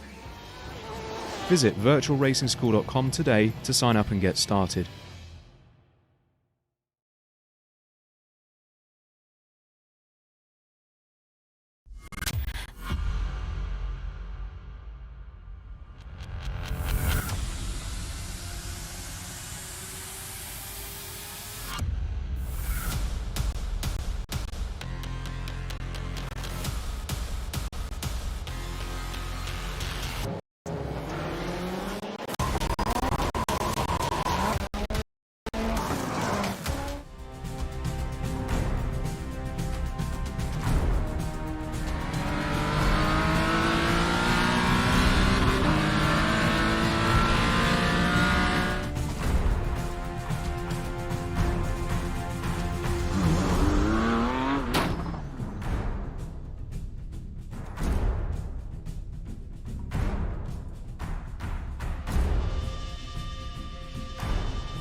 Welcome back to coverage of PCA Sim Racing here on the Podium Esports Network, or not Podium Esports Network, Podium Esports presenting coverage of PCA Sim Racing on the iRacing Esports Network. Apologies there as we bring you action for the Circuit Series Villeneuve. PCA Pro and Club Sim Racers about to go at it. Drivers with an I rating of 1,300 or higher, the best of the best that PCA has to offer across North America. But a whole host of racing here on iRacing this week. Obviously, a lot of folks affected by the news that racing has effectively been postponed for the foreseeable future in real life, but not so in iRacing. And we at Podium Esports will have plenty of action to fill the gaps in real life. Starting this Sunday, 3 p.m. Eastern, we have a very special event that you'll be able to see over on the Podium Esports Twitch channel. More information on that tomorrow, but keep your calendars clear. And then Tuesday, March 17th, the eNASCAR Coca-Cola iRacing Series runs at its regularly scheduled time for its third race of the season from Homestead Miami Speedway. That race will take the green flag at 9 p.m. Eastern on the iRacing Twitch channel, YouTube channel, and the iRacing Facebook page. Wednesday, March 18th, we have a double header at Podium Esports. The Esports Racing League Premier Series from Homestead, Miami. Anthony Alfredo's brainchild, Xfinity Series driver for Richard Childress Racing. And then the Cars Tour from Richmond Raceway. We're giving away tickets to the Spring at Richmond race as we get set to go after it from some short track action at the Action Track, as it was known back in the day. All sorts of new things developing at Richmond in the past few years with the infield renovation, the fan grounds that are available, the truck series coming back to Richmond that weekend. That'll start at 7:40 p.m. for ERL and then 9 p.m. for the Garcia Sport Tour. And then Thursday, March 19th, our friend Ryan Vargas is going to host a very special race on iRacing, and we'll be happy to have the broadcast of that for you this Thursday night. So plenty of action here with Podium Esports over the course of the next week. As Taylor Burris will turn our attention to Sean Benet, who has managed to slip in to the Discord server, and we'll get the chance to talk to our rookie class winner. Of course, we'll go ahead and talk with him right quick. Sean Benet, congratulations once again. You have picked up the rookie class win. How does it feel? I mean, also that you got a podium out of this overall.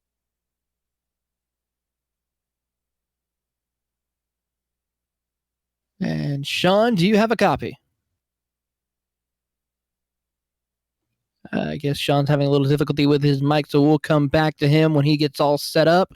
But again, going with what you said, James, yes, even though there's a lot of issues going on around the world today with this, what's going on, but still, here on the iRacing service, we can continue to race. We can put on a great show, and all I got to say is all the podium broadcasts that are coming up, make sure you tune in and then enjoy all the great racing action that we have coming for you in the next 7 days. I think it's important to note that with the whole principle of social distancing in full play around the world with the spread of the coronavirus, it just so happens that iRacing suits itself very well to something like that, because a lot of these drivers are already isolated. They race from their own homes and connect to their VR server, which, clearly, unless we find a way to get coronavirus in the actual server form, we're not really going to see much coronavirus stopping the racing if it's all electronic. So even though real racing might be shut down for a little bit, iRacing is very open for business. And if you're so inclined, you feel yourself a little bit restless, itchy, and you want to get in the car, don't forget to head on to iRacing.com and sign up for a 3-month, a 6-month, a full-year membership. No time like the present to introduce yourself to the world's premier motorsports simulation and get yourself on board with these Porsche 911s or any one of the NASCAR National Touring Series cars. Formula 3, Formula Renault 3.5, dirt racing from the World of Outlaw Sprint Car Series and late models, amongst others, street stock racing and late model racing. If you like short track racing, there's so many different options available to people in iRacing, and a great opportunity here for drivers and fans alike to hop on board and see what all the noise is about. It is. I mean, this by far, I've been on many different sims, many different racing games throughout my life. This is by far one of the most advanced, one of the most realistic simulators that I have been a part of. And I got to say, iRacing always takes it one step above everyone else. They are the next level. And I mean, and as you can see with around the world, drivers from both the real world and the virtual world have known that this is the best competition in all of sim racing. As the grid is set, and it's time to tell you who starts where, and it starts with Michael Polasek, who won last week's race after a spirited battle with Jason Lisner, and Polasek will begin tonight on the pole with a qualifying time of 1:32.683 seconds. Lisner incidentally starts in P2. Leif Peterson will roll off in the third position. Jeff Lewis was the season's best qualifying run of fourth. Fifth will be the 23 of Kenny Brown. Arthur Chan starts from 6th. Greg Carr will roll off from 7th tonight. 8th will be the 12 of James Hugh. James Patak will start from 9th. Chris Pye rounds out your top 10. Todd Panak will start in 11th position alongside Dewey King in 12th with Ryan Heinrich in 13th. Matthew Kikas will be starting in the 14th position with Michelle Levesque in 15th. Jacob Schum will be starting in the 16th position with Jordan Dyer in 17th. Charles Yao will be starting in the 18th position with Liam Razitas in 19th, and Steven Kulurkagia in the rounds out your top 20. Gugliari, for those of you not initiated with Italian. Josh Vieira starts from the 21st spot. 22nd will be Brett Holmes in the 06. James Craig rolls off from 23rd, and 24th will be David Stewart. Carlos Lopez begins tonight from 25th. 26th will be Jonathan Schum. Mark Harris starts from 27th this evening. 28th will be Jeremy Mazzariello. Jake Steinbrink begins from the 29th spot, and 30th will be Matthew Mitchell. 31st will be Robert Cottle, followed by Peter Yerksis in 32nd. Robert Coy will be starting in the 33rd position with R.E. Moore Jr. in 34th, with Frank Centauri in 35th. Brian Mosing will be starting in the 36th position, with also Shabala Banjopaje will be returning. He'll be starting in the 37th position. 38th position will the 38th position will go to Eric Elson, with Richard Franco in 39th and Timothy Watson rounding out your top 40.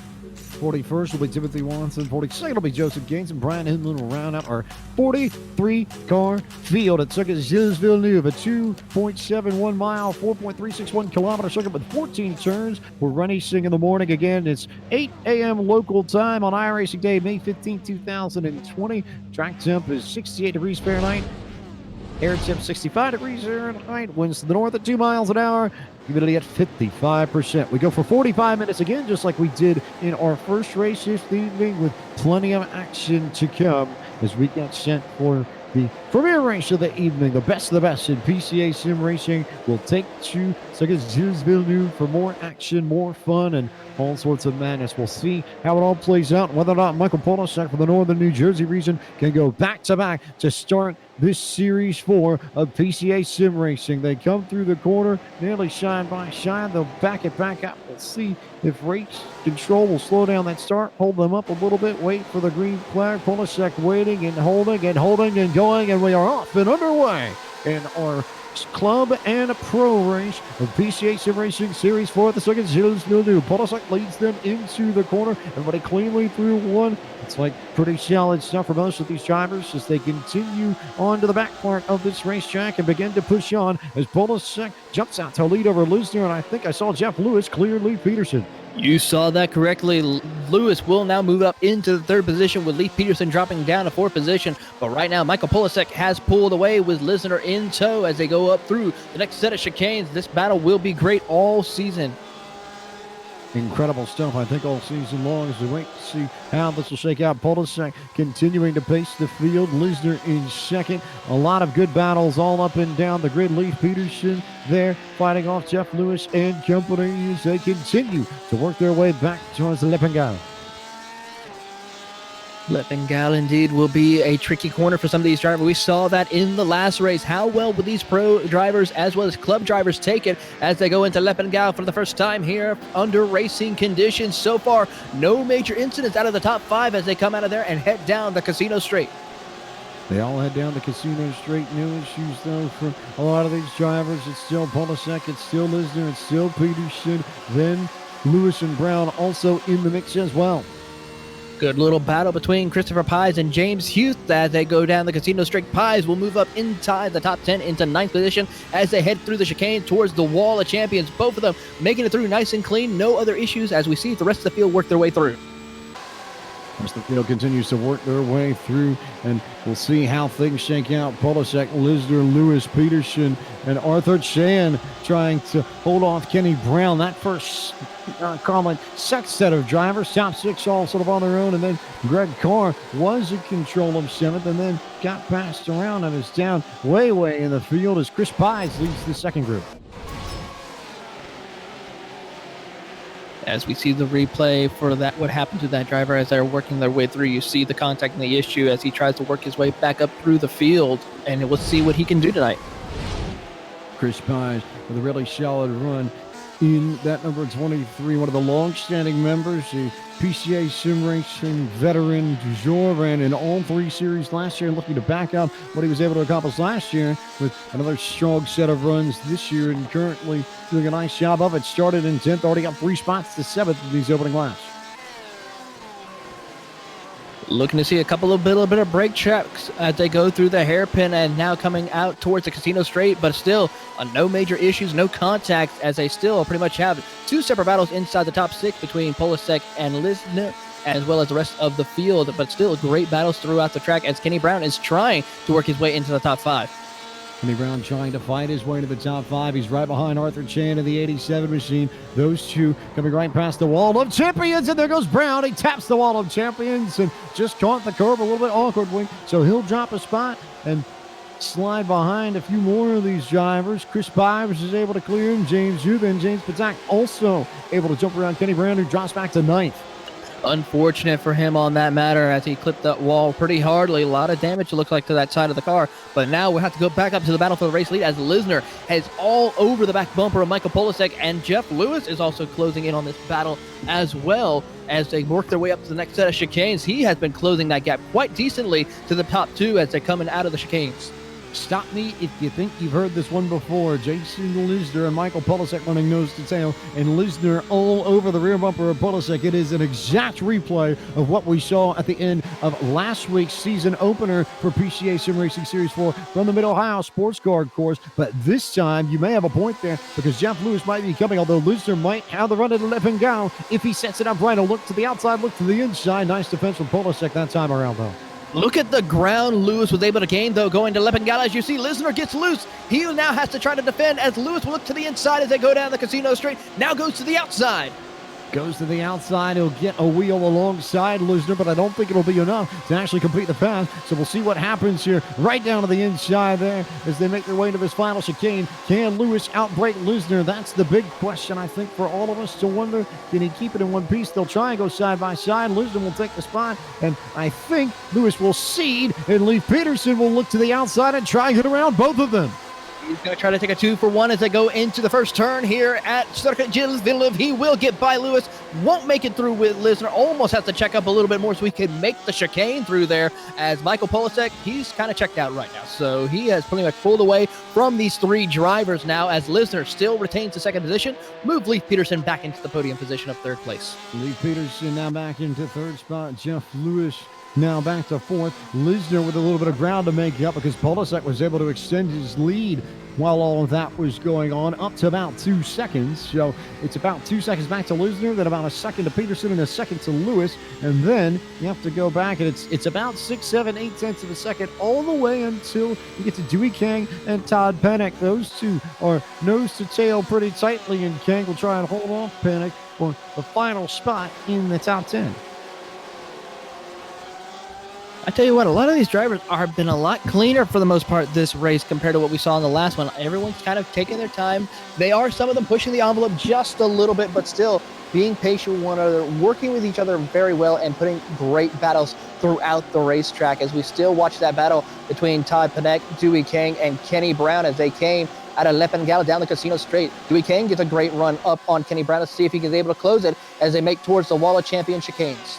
Kenny Brown, even with all that damage, is still the leader in the club class, and Dewey Kang just happens to be 2nd in that class. So you're looking for 1 and 2 in class at this point as they bounce over that final set of curves and pass the wall of champions down the front stretch of the Circuit Gilles Villeneuve. And Brown will try and hold off Kang, but Kang is closing. He was just a little bit faster that last time by. He was indeed by just a little bit as they're now coming out of the first set of chicanes as they now work their way up to the next set. James Patak is not too far up the road from Kenny Brown as pretty much this battle from Arthur Chan all the way back to about Dewey Kang, maybe Todd Pennick, he can act it as mid. This is a great battle amongst several different drivers. A lot of good battles. You've got Polasek on his own, then Lisner, Peterson, Lewis in a bit of their own world, then Chan leading Pies and Huth. And Chan and Pies actually pretty tight on one another as they work their way through the chicane to wait and see what Pies can do as they come down to Le Pengal. Big move down to the final chicane for Chan, which is an interesting one because that second apex coming towards the run, down towards Le Pengal, actually opens up a lot more than that first corner of the chicane. So you sort of hit that first one tight, and then it really allows you to open up in full throttle and down to the tightest and the toughest corner. It's a full-on 180 before you head down the casino straight. Yeah, I mean, a lot of drivers have to find the right braking zone because if you miss your shot by just a second or so, you will definitely overshoot that corner. You will lose time, you will lose positions, and possibly, if you're not careful, could end up in the barrier on corner exit. It's just that tight of a corner. Really, really tight stuff there as we continue to sort ourselves through this opening set of laps at the Villeneuve in the second race of the night for PCA Sim Racing, and a few more battles beginning to develop. Chris Pies and James Huth pretty close to one another in this field, as are looks like Kenny Brown and Dewey Kang again, still pretty tight on one another, and then it stretches out a little bit further back. Everybody right around 16th, 17th, 18th, all pretty well spread out. You have to go all the way down to Jonathan Shue, who's got a pretty good battle with Charles Yao going on, and Carlos Lopez and James Craig all over one another here, going through these the first set of corners on the lap. Yeah, I'm picking up that battle for you right now. It's James Craig was all over the back bumper of that Carlos Lopez, as he is definitely trying to put the pressure on him as they come out of the second set of chicanes and work their way up to that third set. A great battle for these drivers. This, even though it's towards outside the top 20, they are putting on a great show as Charles Yao gets a good run up on Jonathan Sheen to get inside the top 20. Charles Yao continuing to push Jonathan Shue. Jonathan Shue just trying to hang on, but Yao right there, the representative of the Coastal Bend region of the PCA that covers all of Texas, and Shue did not get the greatest of exits out of that final chicane on the run to Le Pengal, and it will be Yao who has the opportunity to make the move in that side hairpin. If he sets it up right, going to go to the outside here and try and clear Jonathan Shue, and then just overdrove the corner. There's a way to do it on the outside if you set yourself up right, but Yao just didn't quite get on the minors in time, so he'll have to regroup and try and get Shue on the end of the casino straight into that final hairpin, or final chicane rather, right by the Wall of Champions. He tried his best to get through, but unfortunately could not make it work as they go into the chicane towards the Wall of Champions. So close, almost contact. You see Yao had to definitely check up in order not to get into contact with Jonathan Shue now, as he is able to now pull a little bit of a gap over Charles Yao. It'll be a question of whether or not he can hang on with Carlos Lopez right there in the distance as that trio continues to shuffle on and make their way through the early parts of this course. Pretty good stuff there. Lopez, James Craig is there. Jeremy Mazzariello not terribly far away, all knotted up right around the 20th position. Great racing outside the top 20 as these drivers are doing the best that they can. They try to work their way up through the field, work against the track. I mean, these drivers are definitely pushing the absolute limit. Good battle here between James Patak and Kenny Brown, who has managed to distance himself from Dewey Kang a little bit, but not all that much. Pretty good battle here. This is 8th, 9th, and 10th as they all come through Le Pengal and begin their run down the casino straight, waiting to see if Dewey Kang can get on it and keep pace with Kenny Brown. Kenny Brown, even though he did smack the wall pretty well with the right rear of his Porsche 911 when he came through the Wall of Champions in that final chicane on the opening lap, he's managed to regroup and maintain a decent amount of pace. He's still got the class lead in PCA Club, so certainly something still to race for the 23. Oh, yeah, he had a lot on the line here today as they come through the Wall of Champions chicanes and does a great job, even with the hopping of the curb, is able to hold on to that Porsche 911 GTE car as they go through turn one once again, and he has pulled out a very good lead. Last time by ran a 134.0, unlike Dewey Kang, who ran a 134.09, so both of them running pretty much neck and neck when it comes to lap times. Right on it with each other as far as lap times go. Meanwhile, James Patak with nowhere to escape because Kenny Brown's all over him as they come through the chicanes. If Brown can get a solid run through this next set of corners, he may have a shot, especially if they get onto Le Pengal, and he's right on the rear bumper of the 721. Watch out. Kenny Brown might have the opportunity rather to go after 8.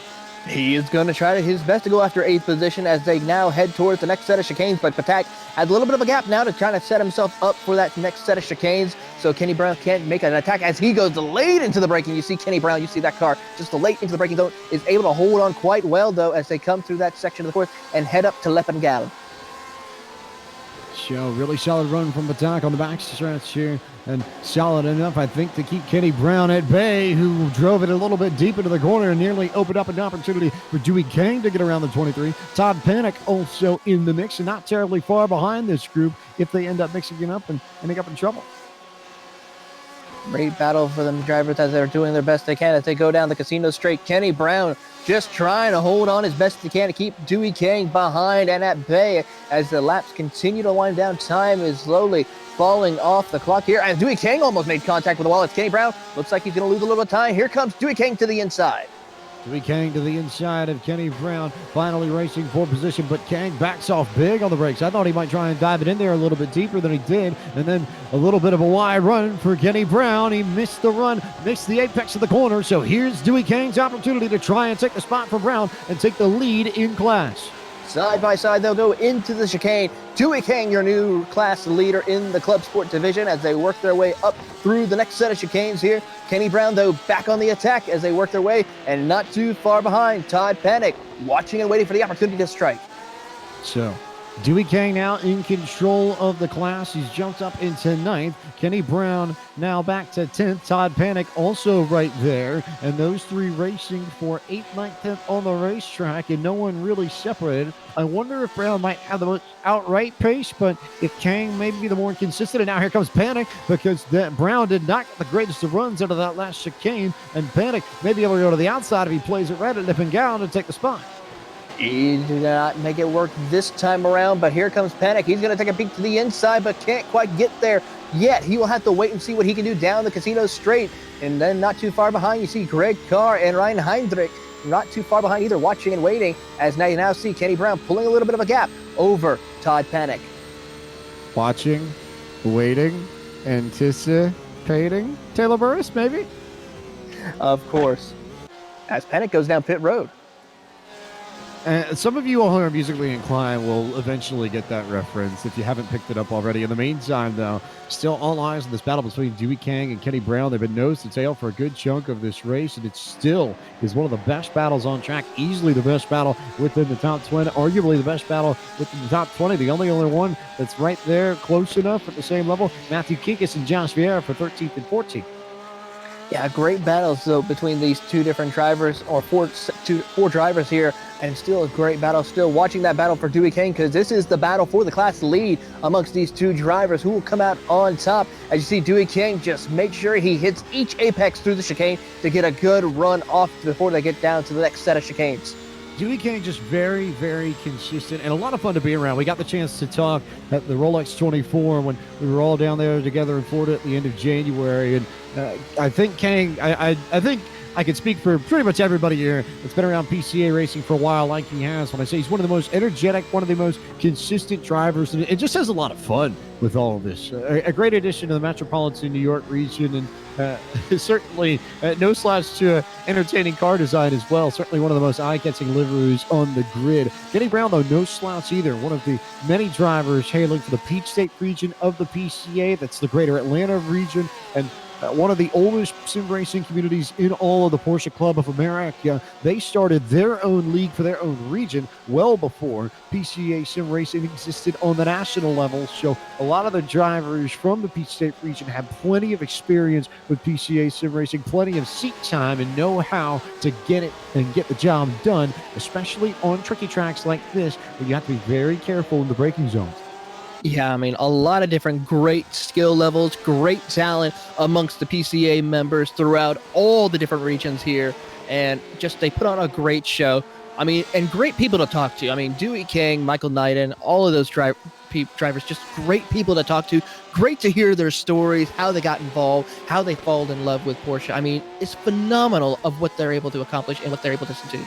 And just a tremendous amount of fun. Thoroughly would recommend the 24 Hours of Daytona. If you haven't had the chance to do it at some point, a great experience that you'll get the chance to carry with you for a long time, and a chance to see Daytona in a whole different light, especially when you're hanging around at Osage at 3:34 in the morning, and it's about 35 degrees. Oh my goodness! Don't get me started on that. We both froze our butts off that night. It was cold, but the views were brilliant, were they not? Oh, of course. I mean, and of course, as the battle for P1 overall has picked up. We might roll back to more of those stories a little bit later, but Jason Lisner has not let Michael Polasek go. Polasek's had the lead here for the entirety of this race up to this point, but he hasn't been able to get away. Meanwhile, Arthur Chen and Chris Pies all over one another with a pretty good battle as Chris Pies is able to jump ahead here, and we'll see how things shake out over the next few laps. Beginning to see a few drivers come down pit road as the pit window opens. Jeff Lewis is in for service, James Hughes, Kenny Brown, Ryan Heidenreich, and Stephen Cugliari, and Brett Holmes all down pit road this time for service on lap 12. It seems like with our battle between the race lead, between Polasek and Lisner, it's like we hit the pause button when we left Mid-Ohio and then just hit play. We're just at a different track, that's all. I mean, these two are still going at it. The only thing that Lisner is hoping for is that when we do have to come to a close here tonight, he is the one who is going to be coming home with the checkered flag and not Polasek. That would be the hope if you are Jason Lisner out of the First Settlers region of the PCA, the one that stretches from Virginia Beach, Newport News, Williamsburg, up towards the greater Richmond area. If you're within that stretch of the country, or the United States at least, because we do have plenty of Canadians represented as lap traffic nearly gets in the way at Le Bengal. They try and clear the lap car there. As we take a look, that is Frank Santori, the 566, who nearly held Polasek up. Lisner right on his rear bumper again, but at this point, I don't think that's anything new for the number 45. It's not. Those two have been nose to tail since the drop of the green flag, and it is pit stop time. So this will be critical for both drivers. Who will get out on pit road first? As we stay with them here, both of them coming down pit road. Lisner is almost about to enter his box. Nope, we'll wait. He's got a little bit further to go before he enters his pit box. As we see both Polasek and Lisner now approaching. We saw Polasek at Daytona. The on-track battle has carried on to pit road, and these two crawl at 40 miles an hour into their stalls right at the front of the grid to try and defeat the other in a battle of who can get out of their stall first. So we'll wait and see who ends up on top of this. As Polasek and Lisner came in 1-2, will they come out the same way? Indeed they will. Polasek will maintain the lead as they come back onto the racing surface and back onto the track. So Polasek is still your leader in this PCA Club and Pro race, round 2 of Series 4 at Circuit Gilles Villeneuve. Now the question is, did he put enough fuel in the race car?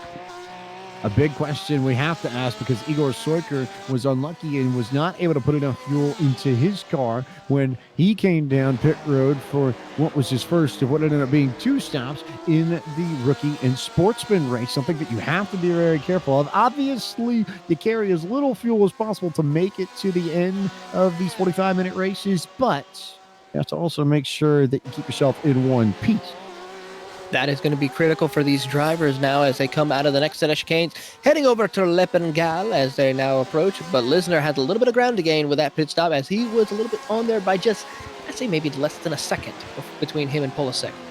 It's less than a second now. Polasek was actually able to stretch it out just a little bit. It's over a second now, so not by much. He gained maybe about 5 or 6 tenths, but that's the difference between these two. They've been class of the field since we jumped into Series 4, and these two have been head and shoulders above everybody else. Jeff Lewis sits in third. He's already completed his pit stop, as has everybody else, and Lewis is about 7 seconds back of this battle, and then you have to go back to Chris Pies, Arthur Chan, James Hughes to find another good battle. Friendly reminder that the setups for Series 4 PCA Sim Racing are brought to you by Virtual Racing School, and you can head on to virtualracingschool.com to find all sorts of tools, tips, tricks, and coaching. Most importantly, coaching. Some of the best drivers in iRacing have signed up with VRF to teach you how to get the most out of your car and put down the best lap times in all of iRacing. For more information, you can visit them at virtualracingschool.com. But again, we thank Virtual Racing School for providing all the setups for Series 4 of Porsche Club of America Sim Racing.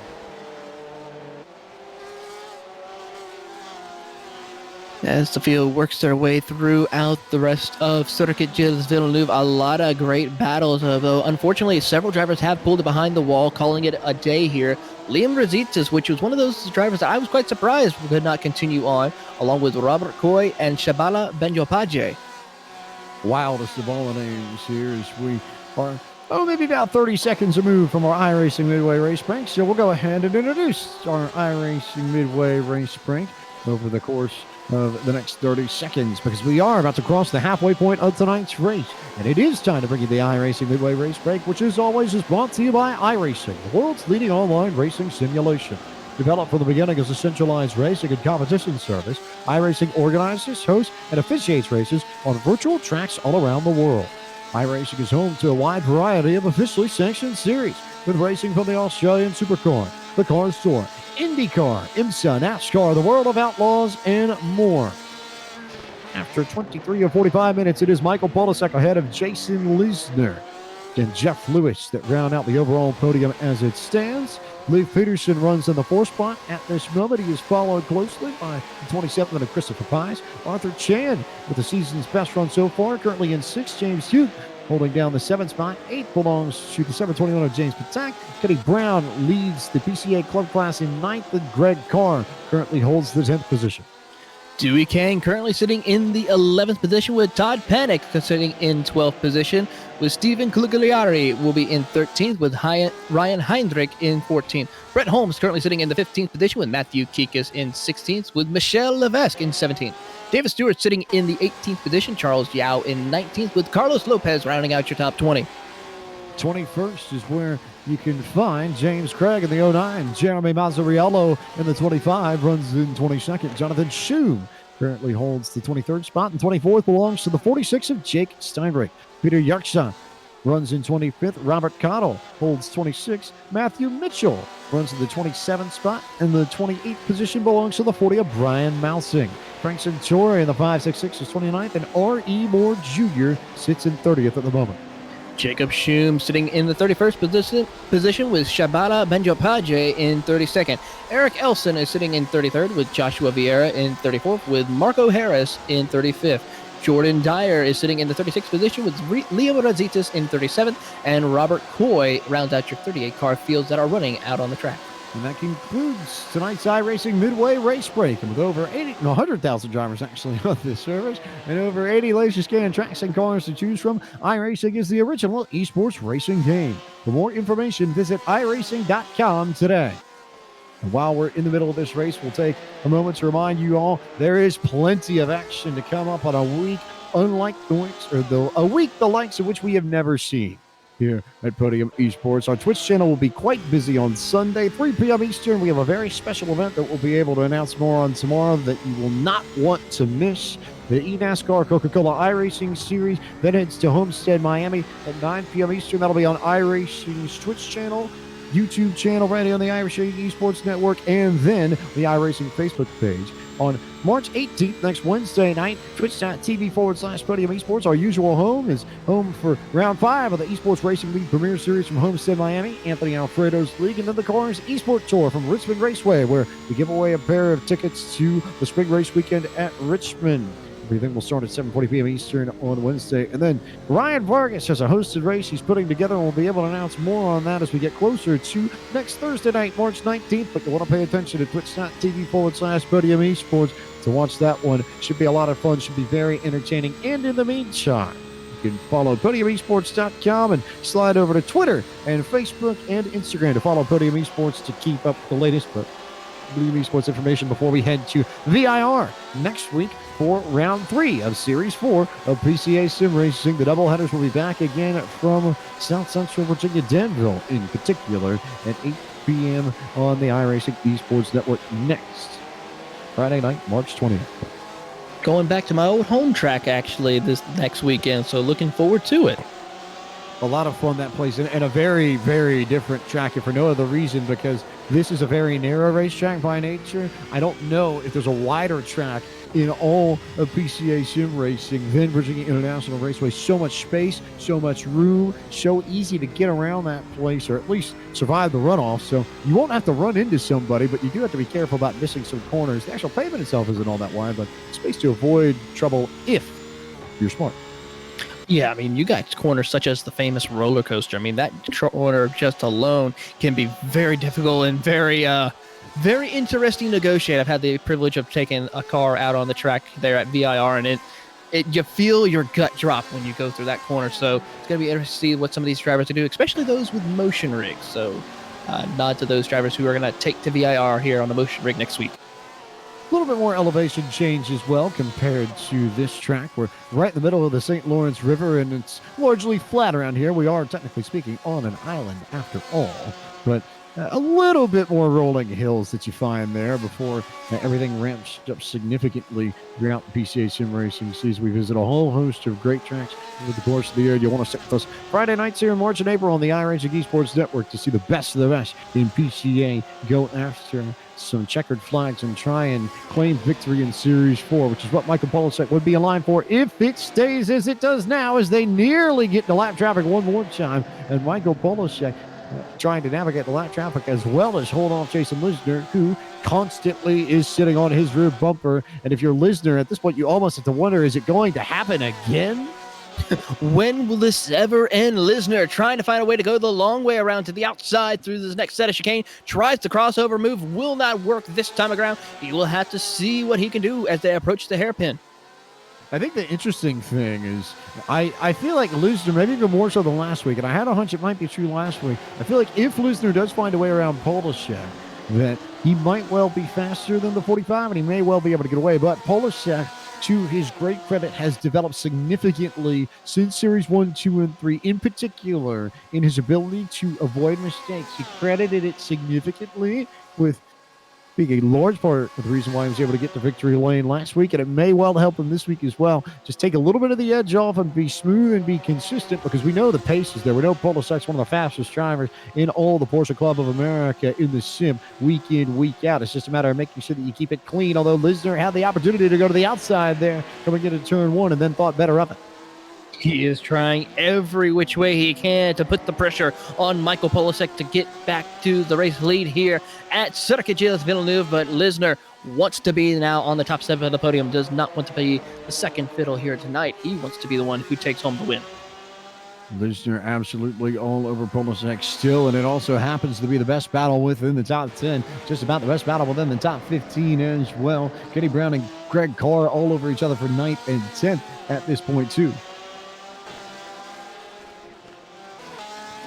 Still just, I mean, I'm just impressed with these two. These are some of the closest battles that we've seen in the pro class. I mean, we saw last year some great battles. I mean, and then of course the dominance from William Levesque as well. But I've never, this battling between these two drivers, I hope it's going to be all season. I hope they're going to make every race this season, because I got to say, they just provide so much excitement as he tries to go the long way around. Jason Lisner will not work this time.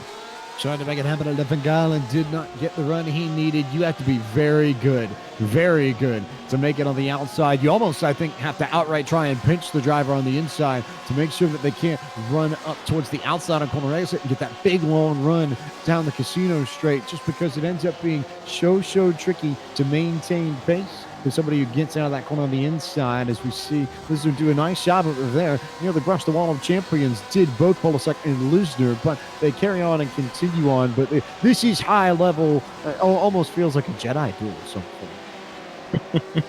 I would say cue the fate of the duels probably for this battle. Wouldn't complain. We need a little bit more John Williams in our life anyway. We got nominated for a record 6th Grammy for his work on The Last Jedi this past year. So, yeah, he's pretty good. He's pretty good at I would say pretty good. he's pretty good. But so are Polisek and yeah, Lisner. Of course. And Lewis and Peterson, who we've not spent much time talking about, but that's only because they're just sort of running in their own little bubble, having a lot of fun with it, not really worrying too much. Meanwhile, Greg Carr has managed to clear Kenny Brown. Looking throughout the rest, as we're trying to see what happened to one of our drivers out on the track. Wonder if Greg Carr might have run into trouble, but he's right there just on the edge of things, holding off Kenny Brown by now about a full second. So that's actually spread itself out just a little bit since we last got the chance to see what they were up to. But further back in the field, James Craig David Stewart with the second having a pretty good battle as well. Stewart, one of the Canadian drivers in tonight's field. James Schuth and Arthur Chance still going after it, but all eyes here on Polasek and Lisner. It's the best battle on track. It just so happens that our battle for the lead is the closest battle amongst the 25 cars on the lead lap still. 25 cars on the lead lap. That just shows the skill that these drivers have. I mean, we still have a little bit of racing left to go, but now this is by far one of the most talented drivers that we've seen here this season, as we still see Lisner now once again putting the pressure on Michael Polasek as they go through the first set of chicanes and still was not able to complete it.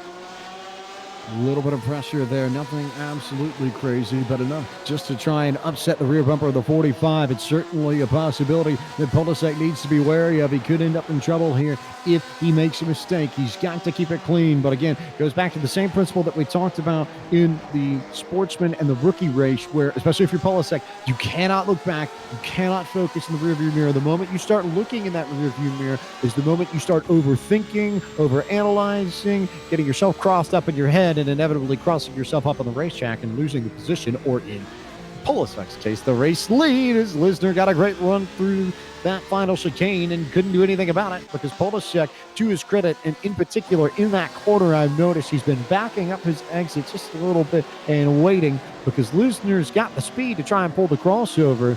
Polasek's just dragging his exit a bit so that Lisner has to get on the binders ever so slightly to kill his momentum. Not to slow him down totally, but just enough to where he can't get alongside Polasek going into Lippengal. That's the key on Polasek's drive so far, the key within his drive so far. May well be the key that gets him to victory lane if he can hang on for the next 10 minutes.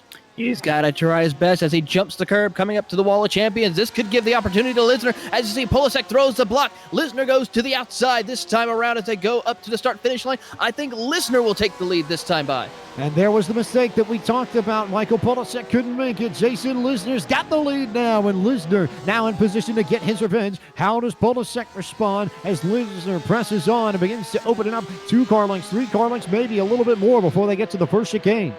Great drive from Jason Lisner to pull off the pass and the race lead, and he has checked out on Michael Polasek. Can Polasek respond as they go up to the next chicane as a car is going in reverse up on the track? That might be a little distraction for Lisner as he had to check up the tires just a little bit.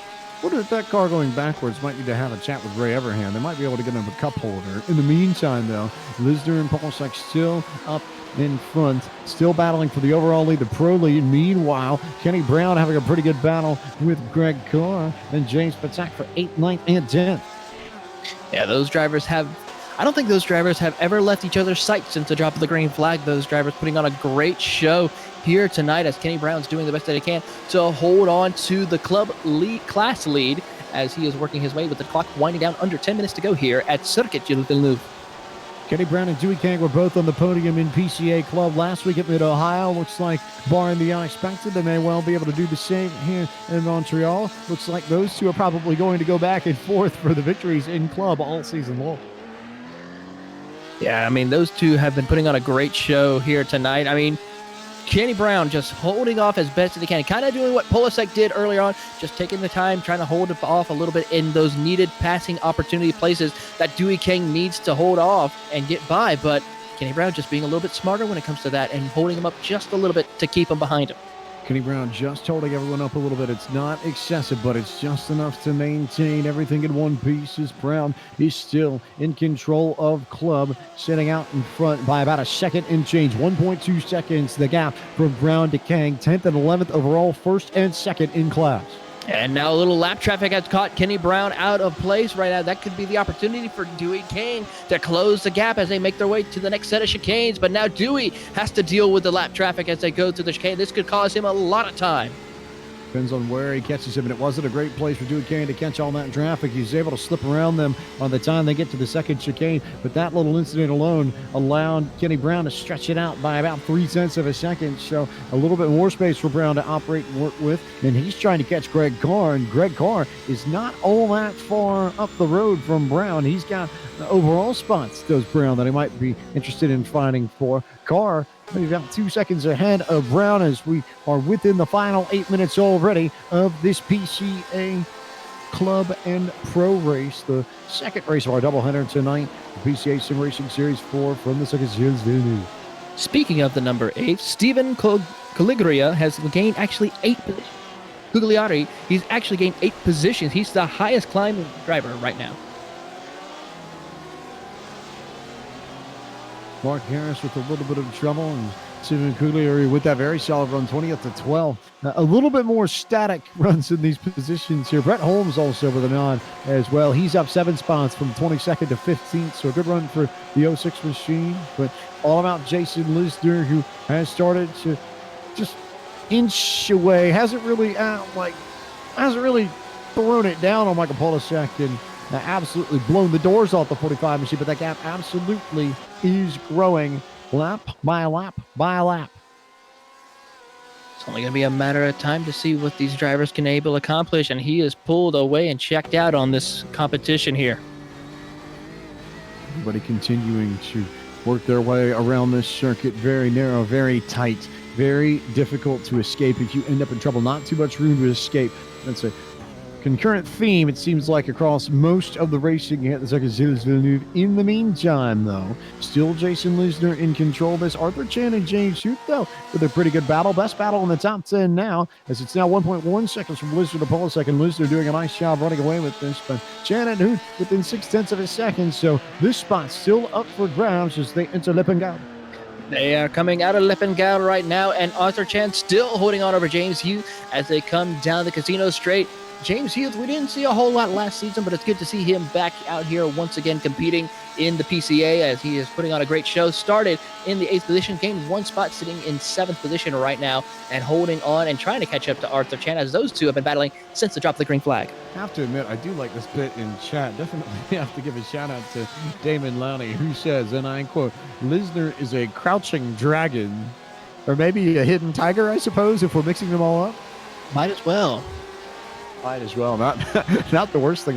Didn't necessarily think we'd see images from the martial arts Far East movies in this, but I mean, shoot, at that point, might as well just go ahead and start throwing the Karate Kid too, because Jason Lisner also happens to be the best around right now. And I don't know if anybody is going to ever bring him down at this rate with the speeds that he's running on the track. Last time by, it was a 133.3 to Polisek's 133.9. So Lisner clearly the fastest car on the racetrack as it stands. He had to wait and make it happen. But he finally did find the hold on Polisek, who opened it up, caught the Wall of Champions curve a little bit more than he would have liked to. And that gave Lisner the opportunity to get around the 45 with the front straightaway. And Lisner has been gone off the front end of this field since. He has been waxing the competition here once he was able to get by Michael Polisek. I mean, a great job for Lisner. This could be the night, unless something happens. He could pull off the win here tonight. About 5.5 minutes to go for Lisner to lock down his first victory of the season. Also note, though, a few other good battles a little bit further back in the field that we haven't had the chance to talk about. James Patak and Brett Holmes racing for 14th and 15th. Pretty tight up with one another. And then the perpetual battle, it seems like, between Kenny Brown, Dewey Kang, although Arthur Chen and James Hugh are starting to close in and become a little bit tighter as well. 6th and 7th over on Chen and Hugh within about a half a second of one another as they come down the front stretch. As they're not coming down the front stretch once again, we still see them trying to battle it out as best they can once again. Hughes trying every which way. He goes late into the braking zone here into the first set of chicanes right now. This could give the opportunity for Arthur Chan as he locks up the brake a little bit. Same with James Hughes as they both still stay within the same distance as they come out of the first set of chicanes. Arthur Chan trying to hang on to 6th. Youth, though, just beginning to stalk that 87 machine ever so slightly. It's not all that much, not all that excessive. We haven't seen too many wild, crazy gains within a lap here at the Circuit Gilles Villeneuve, but just enough to make you wonder if Arthur Chan can hang on to the 6th spot by the time we get to the checkered flag in about 5 minutes or so. 5 minutes ago, can anybody have anything for Jason Lisner? Can Arthur Chan hold off James Hughes? I mean, can even Kenny Brown hold on to the class lead here for the club class over Dewey King? Brown has really put the burners on to Kang, though. That's the one battle that seems like it's in pretty safe hands. It's now a 5-second gap between Brown and Kang at this stage. I think Kenny Brown should be okay. It is all Chan and you, as Polasek has fallen 2 seconds back of Jason Lisner. So Lisner just needs a clean final 3 minutes and change. But Chan and you, the one battle here within the top 50, top 20 that I think is still up for grabs. I'll have to keep track of the battle as the clock continues to wind down here at Circuit Gilles Villeneuve for the Pro and Club class here for the PCA Sim Racing Series. I mean, as we still see, I tell you what, though, Arthur Chan almost just nicked the wall of champions. This could give James Hughes the opportunity he needs to catch back up and move into the top 6. So Arthur Chan continuing pushing. Big move for Hute there into turn 1. Might have a race on our hands for the 6th and 7th spot as we enter the final minutes of tonight's race underneath the 3-minute mark officially right about now. 3 minutes left on the clock for Jason Lisner and company. I gotta say, it's exciting, but I think Lisner has pulled away to about a 2-second lead over Michael Polasek right now, and it's checked out of the field. Jeff Lewis pretty much in his own time zone, pretty much just by himself. No pressure from Leif Peterson. Same thing with Christopher Pies. Closest battle other than that is between what we've been watching, Arthur Chan and James Hughes, who has gained a little bit of ground now as they go under the bridge to the next set of chicanes. Under the bridge, that final set of chicanes, the quick, tight entry, wide sweeping exit that leads to Lippengal. And Arthur Chan now going to really have to worry about Hughes, because Hughes within a car length. He's within striking distance. If he plays this right, going around Lippengal, he can set this up so that he has the opportunity. And then he had to go tight because there was a lap car there, and that hurt Hughes' exit significantly. And he lost about 2 or 3 car lengths just by virtue of the fact that the lap car was right in his racing line on corner exit. I mean, that could have been a big issue, but so far, still no issues for Arthur Chan. He is going to hold off James Hughes once again as they go through the wall of champion chicanes. Both of them just barely nicking the barriers right there, but continue on as they come across the line. We are closing in at under 2 minutes left to go here in the race. 2 minutes left to go as Leif Peterson has jumped ahead of Jeff Lewis. And Leif Peterson now in control of the 3rd spot all of a sudden. Lewis looks like he missed the first set of chicanes that caused Leif Peterson to gain that 3rd step of the podium here at Circuit Gilles Villeneuve, and now can set himself up to get a nice run, a great points night for Leif Peterson. Podium interview as well as Chris Pies is also there too, trying to hunt down Jeff Lewis. All of a sudden, Lewis could fall out of the top 5 depending on how these final few laps go. It looks like there might be damage as well, or something is up, because there goes Chris Pies around Lewis as well. I'm looking at the car right now, and I don't see any damage to the 927 Porsche as far as I can see. I mean, it looks pretty clean, and the speeds are going quite well, actually, as he's hitting the appropriate speeds before hitting the braking zone. It seems like, does he maybe not have enough fuel, possibly?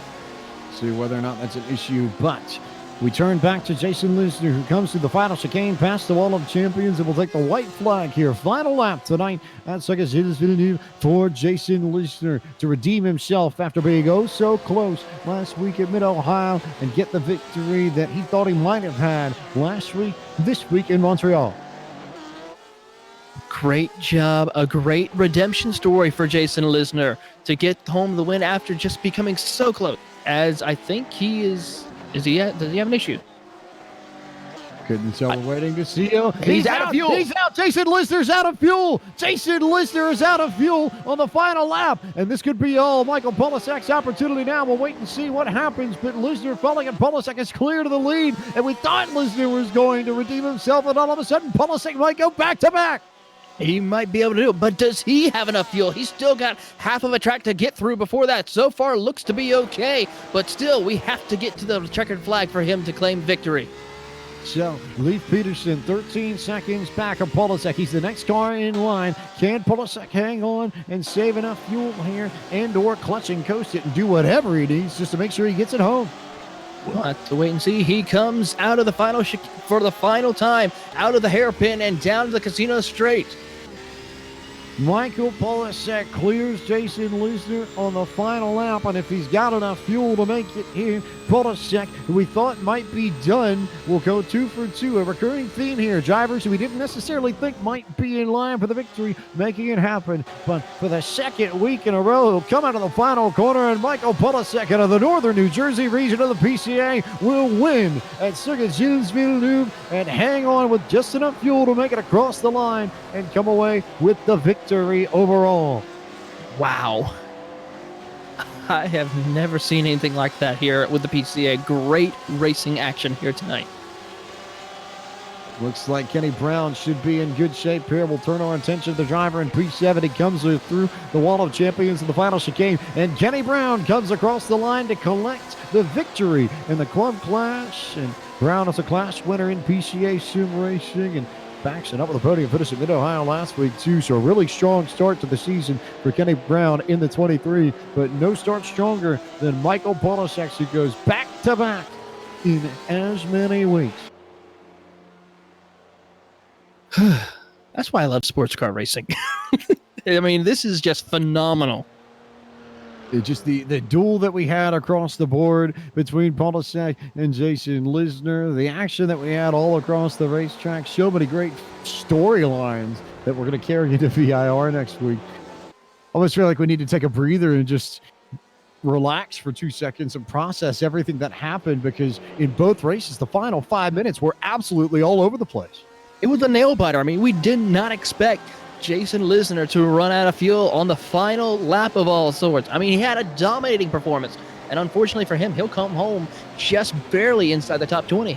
One of those things where you think they would have paid attention to a little bit that had happened, or at least had some spotter watching the rookie and the sportsman race, because we had Igor Soiker end up in the same situation that Lisner did. He at least came down, though, and made it on fuel right at the very end, as Polasek finally is out of fuel. Oh, dear. How we make Oh my goodness. Our producer is being very funny. Our producer enjoys the little Porsches. So I think we'll leave it at that as we turn to the full field rundown and we tell you where your favorite driver finished, which we lead off once again with Michael Polasek here. I can't tell if he's actually going to get a ride home or not. I know they're going to try. No, they're going to help him. No, they're going to let Polasek sit there, and I think eventually he does finally pull it off the wall. So Polasek wins the race over Leif Peterson, who comes home in second, and Christopher Pines comes home with another podium finish, finishes in the first spot. Fourth was the 87 of Arthur Chan, a career best for him. James Hugh finished in the fifth spot. Sixth was Greg Carr in the 28. Kenny Brown was seventh. Dewey Kang in the 32 finished in the eighth position. Ninth went to Stephen Kugliai. Todd Panic came home and rounded out the top 10. 11th goes to Jeff Lewis, followed by Ryan Heinrich in 12th position with Brett Holmes in 13th. Matthew Kikis will come home in the 14th position with Charles Yao in 15th. James Patak will come home in the 16th position with James Craig in 17th. David Stewart, he'll come home in the 18th position with Jeremy Mazzariello in 19th. And Jonathan Schum rounding out your top 20. Jason Lisner finished in the 21st spot, last car in the lead lap. Carlos Lopez was 22nd, 1 lap down. Jake Steinbrink finished in the 23rd spot, and 24th was the 93 of Michel Levesque. Robert Connell finished in the 25th position this evening. 26th went to Peter Yerksha. Matthew Mitchell finished in 27th rather. 28th went to Brian Mousing. Ari Moore Jr. finished in the 29th position, and 30th went to Frank Santori. Mark O. Harris will come home in the 35th position with Jordan Dyer in 32nd, with Jacob Schum coming home in 33rd. Joshua Vieira will come home in the 34th position, with Shabala Benjopaje coming home in 35th. Eric Elson will come home in the 36th position, Liam Razitis 37th, and Robert Coy 38th. And that concludes your full field rundown. I'll tell you where your favorite driver finished in tonight's PCA Pro and Club race for round 2 of Series 4 from the Circuit Gilles Villeneuve. And we turn our attention to Michael Polasek, who all of a sudden sneaks in here. We cut him off at the end of the conversation, but we have to talk to him because last week it was all about the relief and everything that you did to hang on to the race win. This week, you had the lead for 2/3 of the race. make the mistake there to give up the lead to Jason Lisner. You thought you were coming in with P2, and then all of a sudden, he runs out of fuel. You pass him, and you're in line for the win. That last stretch in particular, once you got past Lisner until you made it to the start-finish line to take the checkered flag, were you worried about your fuel numbers? Were you on pins and needles as you completed that last lap, or did you know you were good? I knew that I was good. I mean, I was doing quite a few test races before this, and I knew that I took the right amount of fuel for a 28, 29 lap race. So I knew that I was good on fuel. I thought that Jason was good until the end because I made up time with him in the pit stop. So I think I thought he took more fuel, but I was very, very surprised when he pulled over to the side of the road. And in that moment, my frustration and anger for making that mistake, especially when getting past that lapped car, when I hit the wall there, I actually got steering damage and aero damage. That pretty much made me lose half a second per lap. So to see him run out of fuel like that, I feel really bad for Lisner running out of fuel, but I'm very happy to finally take home my second win in a row in the PCA Sim Racing Series. Can you contrast the emotions? You sort of touched on it a little bit, but just the complete and total difference from last week to this week seems palpable. But it also seems like, in a sort of strange and converse way, that you're building a little bit more confidence with each passing week. Yep. Ever since the new tire model update these GTEs got, they're a lot less squirrely on cold tires, so you can really just start pushing from the outset. And that really, I felt, between me and Lisner, that really kind of raised the standard that we had to meet. And we really had to start pushing pretty much out of the gate. So when he was on my tail, I really had to give it everything I had to stay ahead of him. Seems like this may end up being a pattern that we see all season long. Are you ready to go toe-to-toe? We called it a Jedi duel, a very duel of the fates sort of battle between you two. Are you ready for that kind of grueling endeavor week in, week out all spring? Bring it on. Let's go. I got my 2 wins in the bag. I feel like I can take on the world now. Strong words from Michael Polisek, but a strong group behind you that I know helps make it happen for you. So, Michael, who do you need to thank for making tonight's victory possible? Oh, first of all, I'd like to give an extra special shout out to Randy Pobst. He hosted an NNJR driver's education seminar that I went to, and he provided a lot of really, really useful information from looking ahead to line to corner phases to the traction circle to managing pressure, which really, really helped. And I really put all of his advice into today's race and the race at Mid-Ohio in order to take home both wins. I'd also like to thank Splash and Go again for the amazing paint job that they did on my Porsche 911 RSR, and you'll soon be seeing the Porsche Cayman GT4 wrapped in Lone Wolf colors in a similar design for Series 5. I also like to thank my sponsors, Grand Prix New York and GT Hub. I'd also like to thank the Porsche Club of America for putting this series together. It's been an amazing ride so far with the 4 seasons that we've done. And I'd also like to thank the Northern New Jersey region, especially for all the support that they've given me in my sim racing career. And I'd like to thank my dad and my family for keeping me in check and making sure I don't push myself too hard. Well, Michael, you've got 2 for 2. You've got 3 for 3 to go for when we head to VIR next week. Congratulations on your victory this evening. Thanks, as always, for taking the time to talk to us. We'll see you down in Virginia next Friday night. Thank you very much. Michael Polisek, who comes home P1 this evening, gets it done. We now turn our attention to P2 in tonight's race. That belongs to Leif Peterson, and Leif Peterson is now with Taylor Burris. Here with Leif Peterson coming home in a second-place finish. And Leif, you had a great and it was able to get by to get the 3rd position, and then unexpectedly Lisner runs out of fuel and you get home 2nd. I mean, tell us about this. Yeah, that was a very lucky second. That was through my own mistakes, because I did my math wrong, and I took about 2 gallons too much. I had 4.2 gallons left at the end.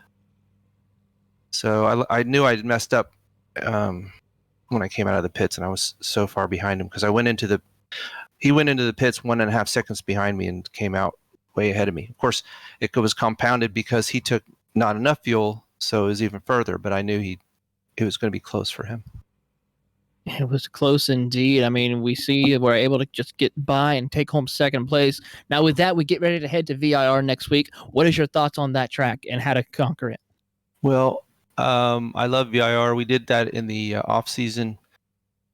and I really enjoyed it. I think that's one of the places because Polisek hates it so much. I might have some pace for him, but I don't know. We'll see. I have never driven it with the new tire model, so it's a whole new ballgame. We'll have to wait and see. So, well, before we let you go, Leaf, tell us about who helps you race from week to week, and tell us what your just thanks to all of your sponsors.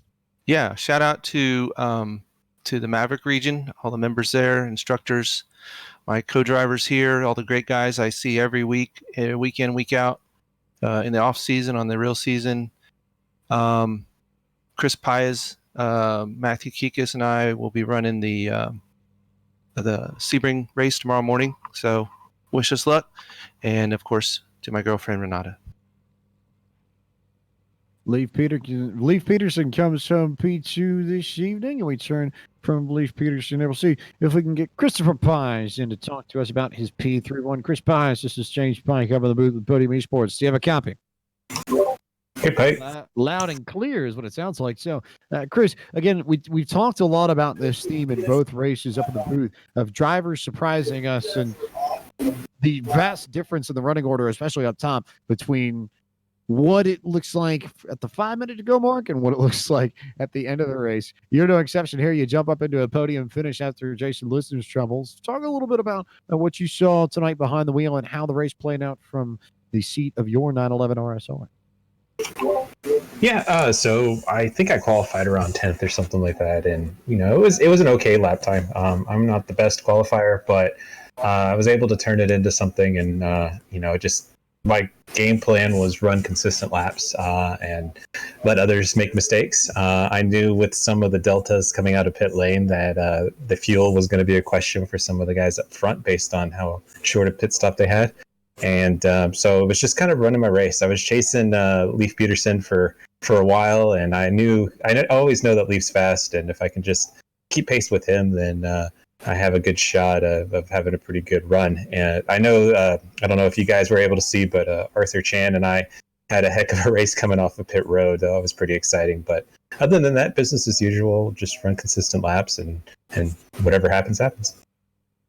Solid runs, solid top three VIR next week. Additional thoughts on that track, which at least the racing surface is relatively similar in terms of width, but you've got a lot more runoff than you have here in Montreal.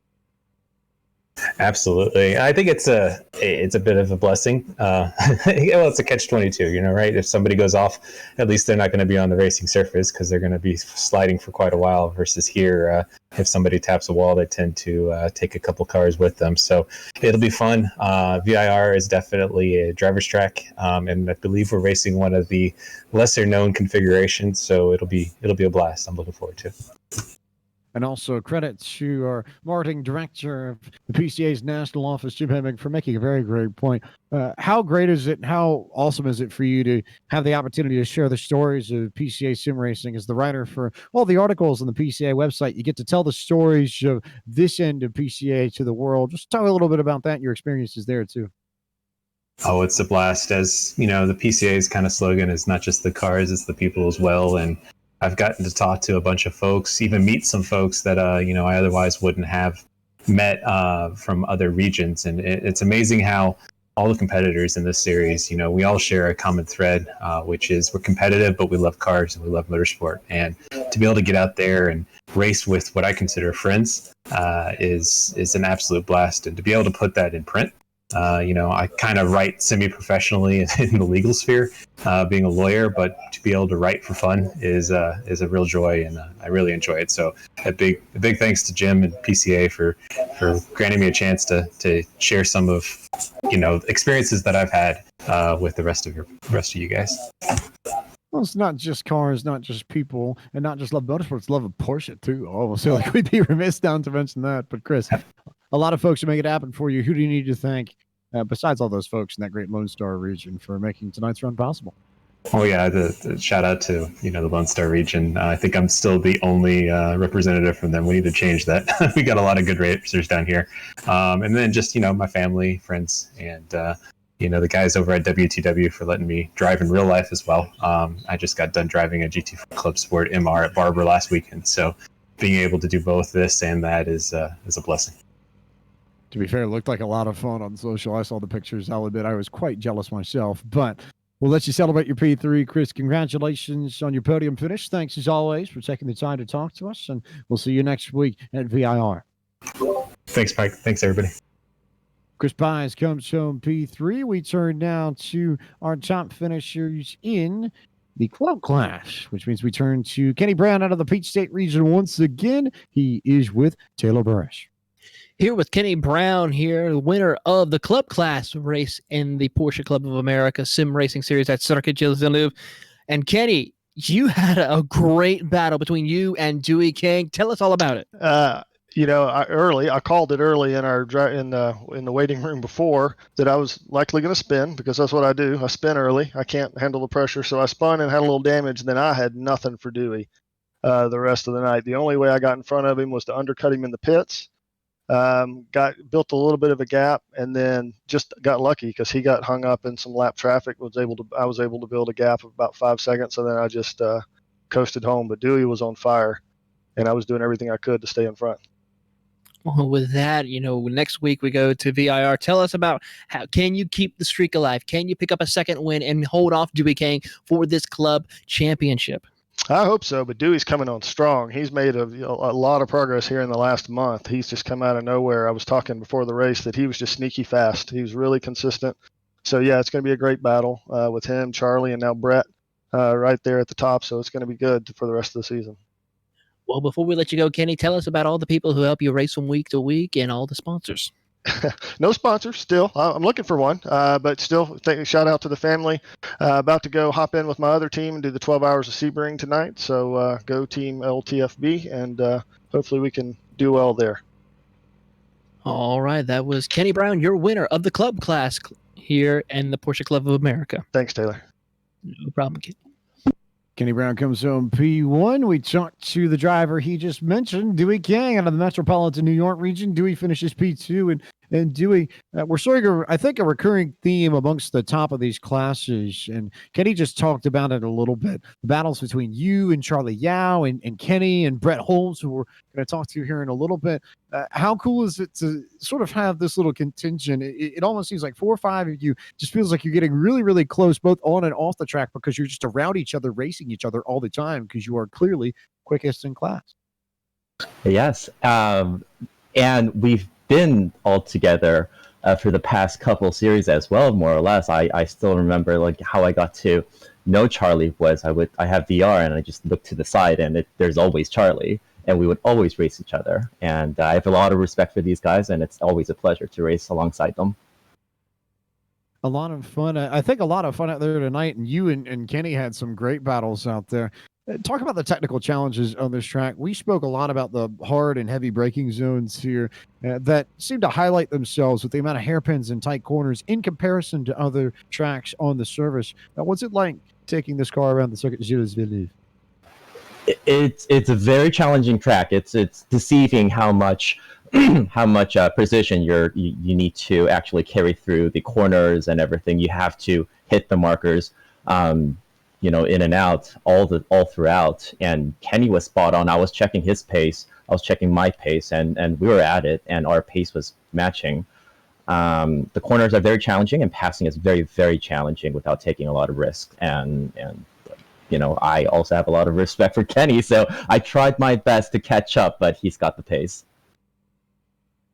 He's got pace this week. What about when we head to VIR next week? You think you'll have pace for him? He said you were sneaky fast and you come on really strong as of late. Can you continue that upward trend over the next few weeks? I'm going to stick with the fact that I got lucky, just like last week, but I'm seeing a progression of P3 and 2, so I don't know. Pressure's on. I'm a little nervous. A little nervous, but you're not alone in this. Plenty of friends, plenty of help, plenty of people that you need to thank who makes it happen for you. Yeah, as always, Swarm Racing and Classic Car Club, my friends at NEDC, friends at the Artist Co-op, Bamthor, Girls with Drive, Sweet Flex, LAP Motorsports, and finally to the PCA Steering Committee, who work day in and day out to make all this series happen, and I'm very grateful to have them. Well, Dewey, congratulations on your podium finishing class. Thanks so much for talking to us, and we look forward to seeing you next week from VIR. Thank you. Dewey King. P2 in the club class. It leaves us with one driver left to speak to, and that is the driver who rounded out the podium in the club class. Brett Holmes is now with Taylor Burris. Brett Holmes coming home on the final step of the podium here for the club class here for the Porsche Club of America Sim Racing Series. And Brett, great effort for you tonight. Tell us about how your race went for you. It went really well, thank you. And I was actually surprised to find that I was on the podium. So very pleasantly surprised. And because of that, obviously went better than I thought it had. Well, tell us a little bit about how difficult the track really was. I mean, a lot of difficult track corners here, a lot of stopping, a lot of starting, a lot of high speeds. I mean, tell us how difficult is it really to drive out at the Circuit Gilles Villeneuve?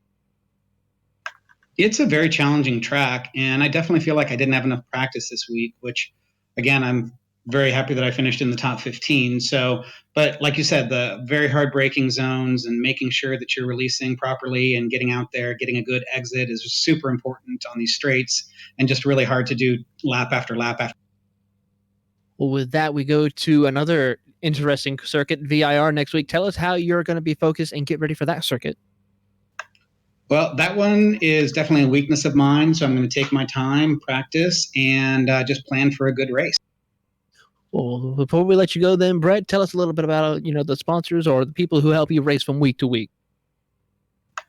Yeah, I appreciate that. Our main sponsor is 3pedal.com.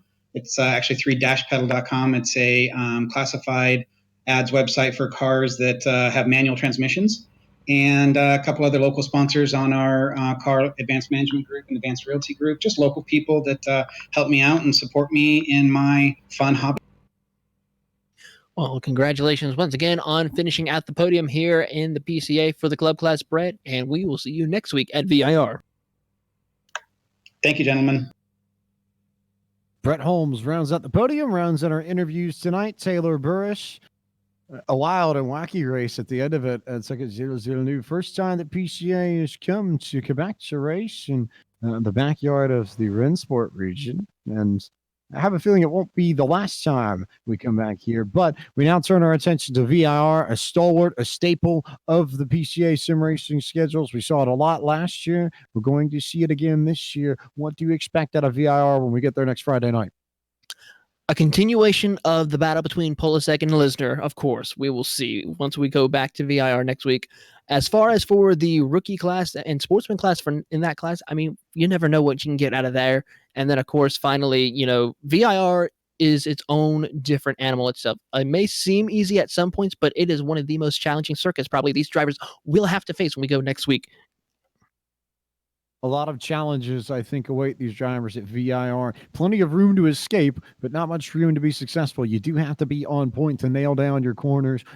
Lap in, lap out. It will be a great test for all of these drivers when we arrive next Friday at 8 p.m. Eastern. But before we get there, just an unreal week of racing to come on Podium Esports to tell you about. First up, twitch.tv/Podium Esports for a very special event that we will tell you more about on social media tomorrow. March 15th, 3 p.m. Eastern. Make sure you tune in to twitch.tv/Podium Esports for more information. And then St. Patrick's Day, March 17th, we turn our attention to the eNASCAR Coca-Cola iRacing Series from Homestead, Miami. It'll be an iRacing broadcast available on the iRacing Esports Network, the iRacing Facebook page, and the iRacing Twitch channel at 9 p.m. Eastern. That going on regularly scheduled times. Then, next night, after that, Wednesday, March 18th, the ERL Premier Series from Homestead, Miami. Anthony Alfredo's league takes their turn down in South Florida. And then the Cars Tour races from Richmond Raceway, where we give away tickets to winners in both the late model stock and super late model races for the Richmond Spring Race Weekend. The Toyota Owners 400 tickets are up for grabs if you can get the victory in either one of those races. Our broadcast for the ERL will start at 7:40 Eastern. The Cars Tour, 9 p.m. Eastern on twitch.tv/Podium Esports. And then we stay on the Twitch channel Thursday night, March 19th, for a very special race hosted by NASCAR Xfinity drivers and JD Motorsports with Gary Keller driver Ryan Vargas, who, if you saw on Twitter today, put in a significant amount of work to make that happen. We're looking forward to seeing what kind of setup Ryan puts together over the course of the next few days. We look forward to hosting Ryan on Thursday night. You'll want to stay glued to Podium Esports social media channels and our website at podiumesports.com for more information. It is time for us to close out our broadcast here from Circuit Gilles Villeneuve. We're back on the air next Friday night, 8 p.m. from Virginia International Raceway. March 20th is when we come back on the air here on the iRacing Esports Network. We'll have a lot of fun to talk about then in Danville. But for now, for Gary Sexton and John Theodore at Podium Esports, for tonight's producer, Cisco Scaramuza, and for my colleague in the booth, Mr. Taylor Burrish, I am James Plank, the voice of Podium Esports. Thank you so much for watching tonight's broadcast of the Porsche Club of America Sim Racing Series 4 from Montreal. We will see you next week, next Friday night from VIR.